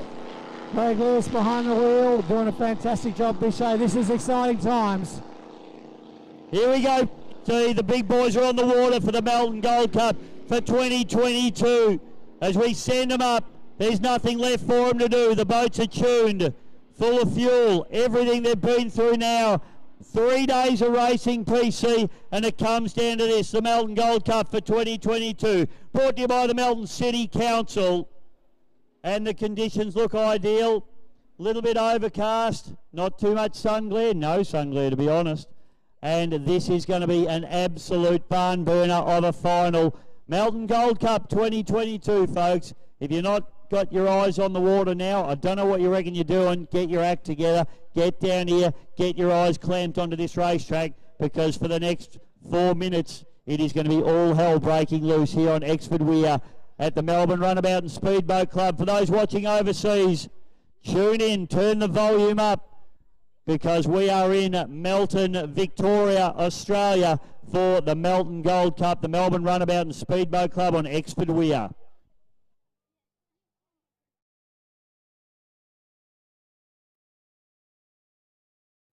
White flag flying high. I've only just got enough voice left for 3 laps, PC. 3 laps. And you'll need to enjoy a beverage or two, but let's get this one over and done with first, Bisho. We're done. Great weekend of racing here. Greatly supported by a fantastic crowd. You know, they should give themselves a big pat on the back. Yesterday was a bit of a challenge, but the comeback been bigger and better, and that's the biggest crowd I've seen here in Melton in a number of years. It's fantastic. So even yesterday, I think they said that really good attendance. So I hope everybody up in the crowds enjoyed the racing, but the big one is about to start. Absolutely, mate. Great crowd on the bank. Everybody's been amazing this weekend, and it's going to be another amazing Gold Cup. Whoever wins this one, mate's going to have deserved it. I tell you what, Chris Pugsley, pole position, Shenanigans, the silver bullet. He's going to be hard to beat, mate. 2 from 2 big ones this weekend from him. So this is his next big one. So yeah, wish Chris all the best in this one. So and all the competitors indeed. We've got all our councillors behind us. They're barracking for Robbie Basala, I assume. Yes. So the Beyond Blue Dug and Balancing should come down into turn number 1 in position 1. I think it's the fastest boat on the course. Having said that, mate, Bulldog's been super quick, hasn't it, across the course of the weekend? He has, and even as we saw with Shenanigans in the last race, he's up against Outlaw and actually came out first. So we'll see what happens here, Bisho. It's quality field, mates, and looking forward to it. Won't be long now till they come around. Here we go. I can see the Dun Race and Start boat bringing the field down into the start sequence. 6 of the best. BNR, Brett Idry, another local on the far outside. The anticipation now. White flag flying high on the start boat. Flag drops and we're racing in the 2022 Melton Gold Cup. Robert Basala in the Beyond Blue Dug and Balancing charges down into turn number 1. Bulldog round the outside. It is going to be tight. Al Patterson really off the back corner. He jumps it high. Basala fires down the back straight away. Shenanigans back to Bulldog. Then it's turning up. Image and BNR PC. Yeah, it's Robbie Basala leads them through. It's the Shenanigans up the inside. He's going to be chipping away there now. But it's Connor up the inside there. Bulldog on the Basala's doing an absolutely beautiful job. What a start did the big man get. He's absolutely flying at the moment. Bulldog on the outside now moves into 3rd place. Shenanigans into 2nd place. And Connor goes in real hard there in the turn it up. It's Image and then followed by Brett Nidri on the field. But it's Robbie Basala. He's absolutely soaking up the back straight away there now. He's open up. Bulldog is coming now hard at Shenanigans on the outside, Bishop. As Robbie Basala, he will see the yellow flags. 1 lap to go. 1 to go now for Rob Basala in the Beyond Blue Duggan balancing. As he fires down the front straight away for the second last time. Chris Pugsley in Shenanigans. Bulldog running hard down the outside, running up into third place. Connor Patterson, oh, he's run a bit wide. He got a bit hooked up. Patterson struggling a little bit to settle that boat down. They fire down the back straight away for the final time. Clyde Lewis and then back to B&R. But it's the Beyond Blue Duggan balancing. The final turn for Robbie Basala in the Beyond Blue Duggan balancing. Shenanigans up the inside, but it's going to be Basala wins the 2022 Melton Gold Cup. Chris Pugsley in the second place in Shenanigans. Third place, Connor Patterson. Craig Lewis in the Image into fourth place. And Brett Nidri gets the job done, and unfortunately the Bulldog comes to a stop with Jamie McCutcheon on the final straightaway. Ladies and gentlemen, put your hands together. Robert Basala, winner of the Melton Gold Cup for 2022. Oh, what a race, mate. He got off that start line. There was no mucking around. That was just unbelievably good start by Rob.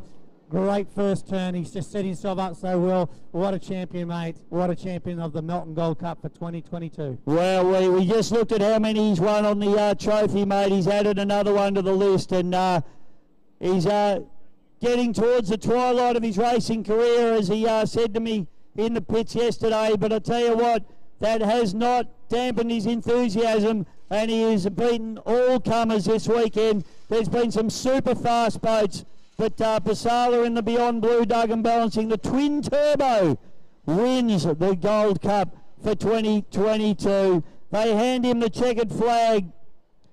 Put your hands together, ladies and gentlemen. Robert Basala, winner of the 2022 Melton Gold Cup in the Beyond Blue Duggan balancing. Oh, fantastic. Unbelievable. The local heroes come through again, taking the gold there with him as he's doing his little lap of honour, and what a deserved winner. Pugsley, what a great drive into second position. Out muscled on the horsepower, but just put in a fantastic drive, and yeah, perfect positioning there.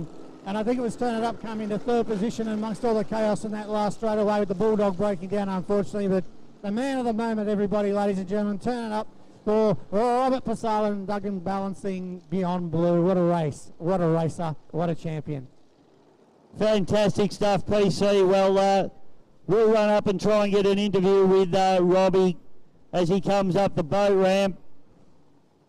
They'll get the big boat out, and we'll try and catch him in front of the crowd here. Stick around. We'll get a little interview with Robbie before they go and wash that boat down. Actually, probably won't be coming up the ramp, will he? Because he's parked at the bottom of the ramp. We'll drag him up. That's all right. We'll try and get the boat up here in front of the crowd with Rob on it and get an interview with him.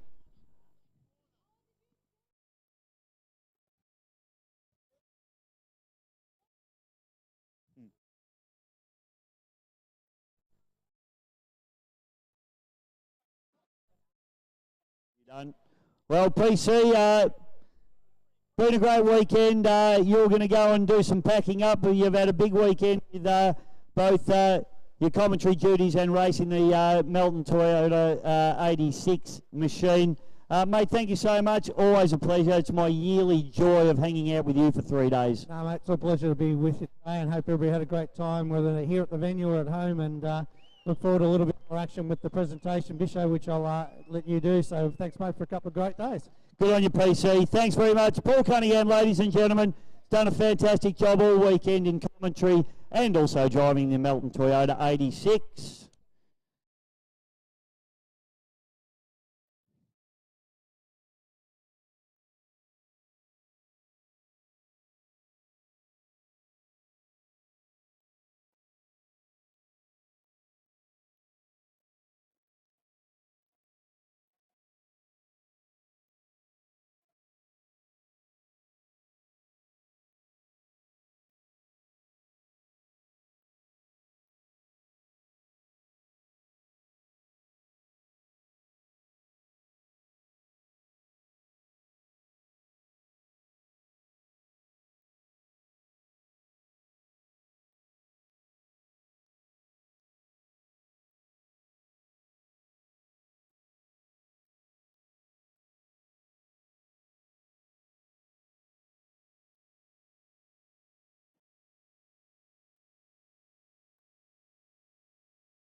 All right, yep.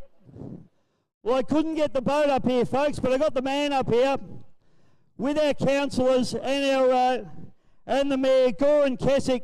I'd just like Goran to present the 2022 Melton Gold Cup to the winner, Robert Pasala.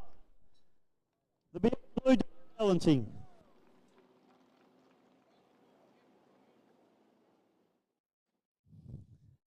Get the photos done. All right. Goran. Oh, sorry. Oops. More photos.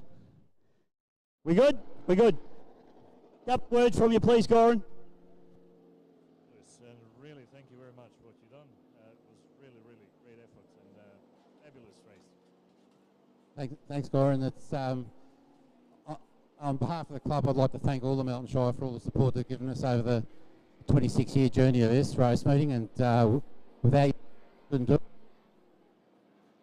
And I look forward to prospering and more. Obviously, I've had a long relationship with both. Sophie's my favourite, everyone knows. But look, thanks. Nice to have another win, and thank you very much.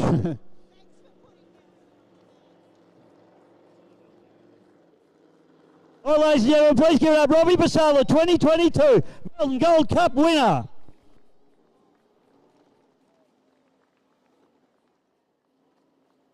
And just as a little side note, everybody, Scotty Patterson's now having a drive of Rob's boat, and Robert's still the right way up, so that's good.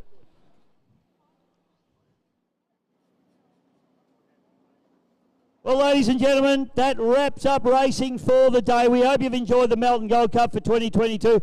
Thank you to all our wonderful volunteers like Platsy, that's worked hard all weekend, and all our tower crew, all of our course boat crew, everybody that's worked really hard, everyone in the food stalls, Stu Batty, all of our wonderful sponsors have all done a fantastic job to make this race meeting come together. My name's Dave Bishop, and on behalf of my co-commentator Paul Cunningham, thanks guys, we'll see you next time.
Wrap up here, mate. Why don't I go over here?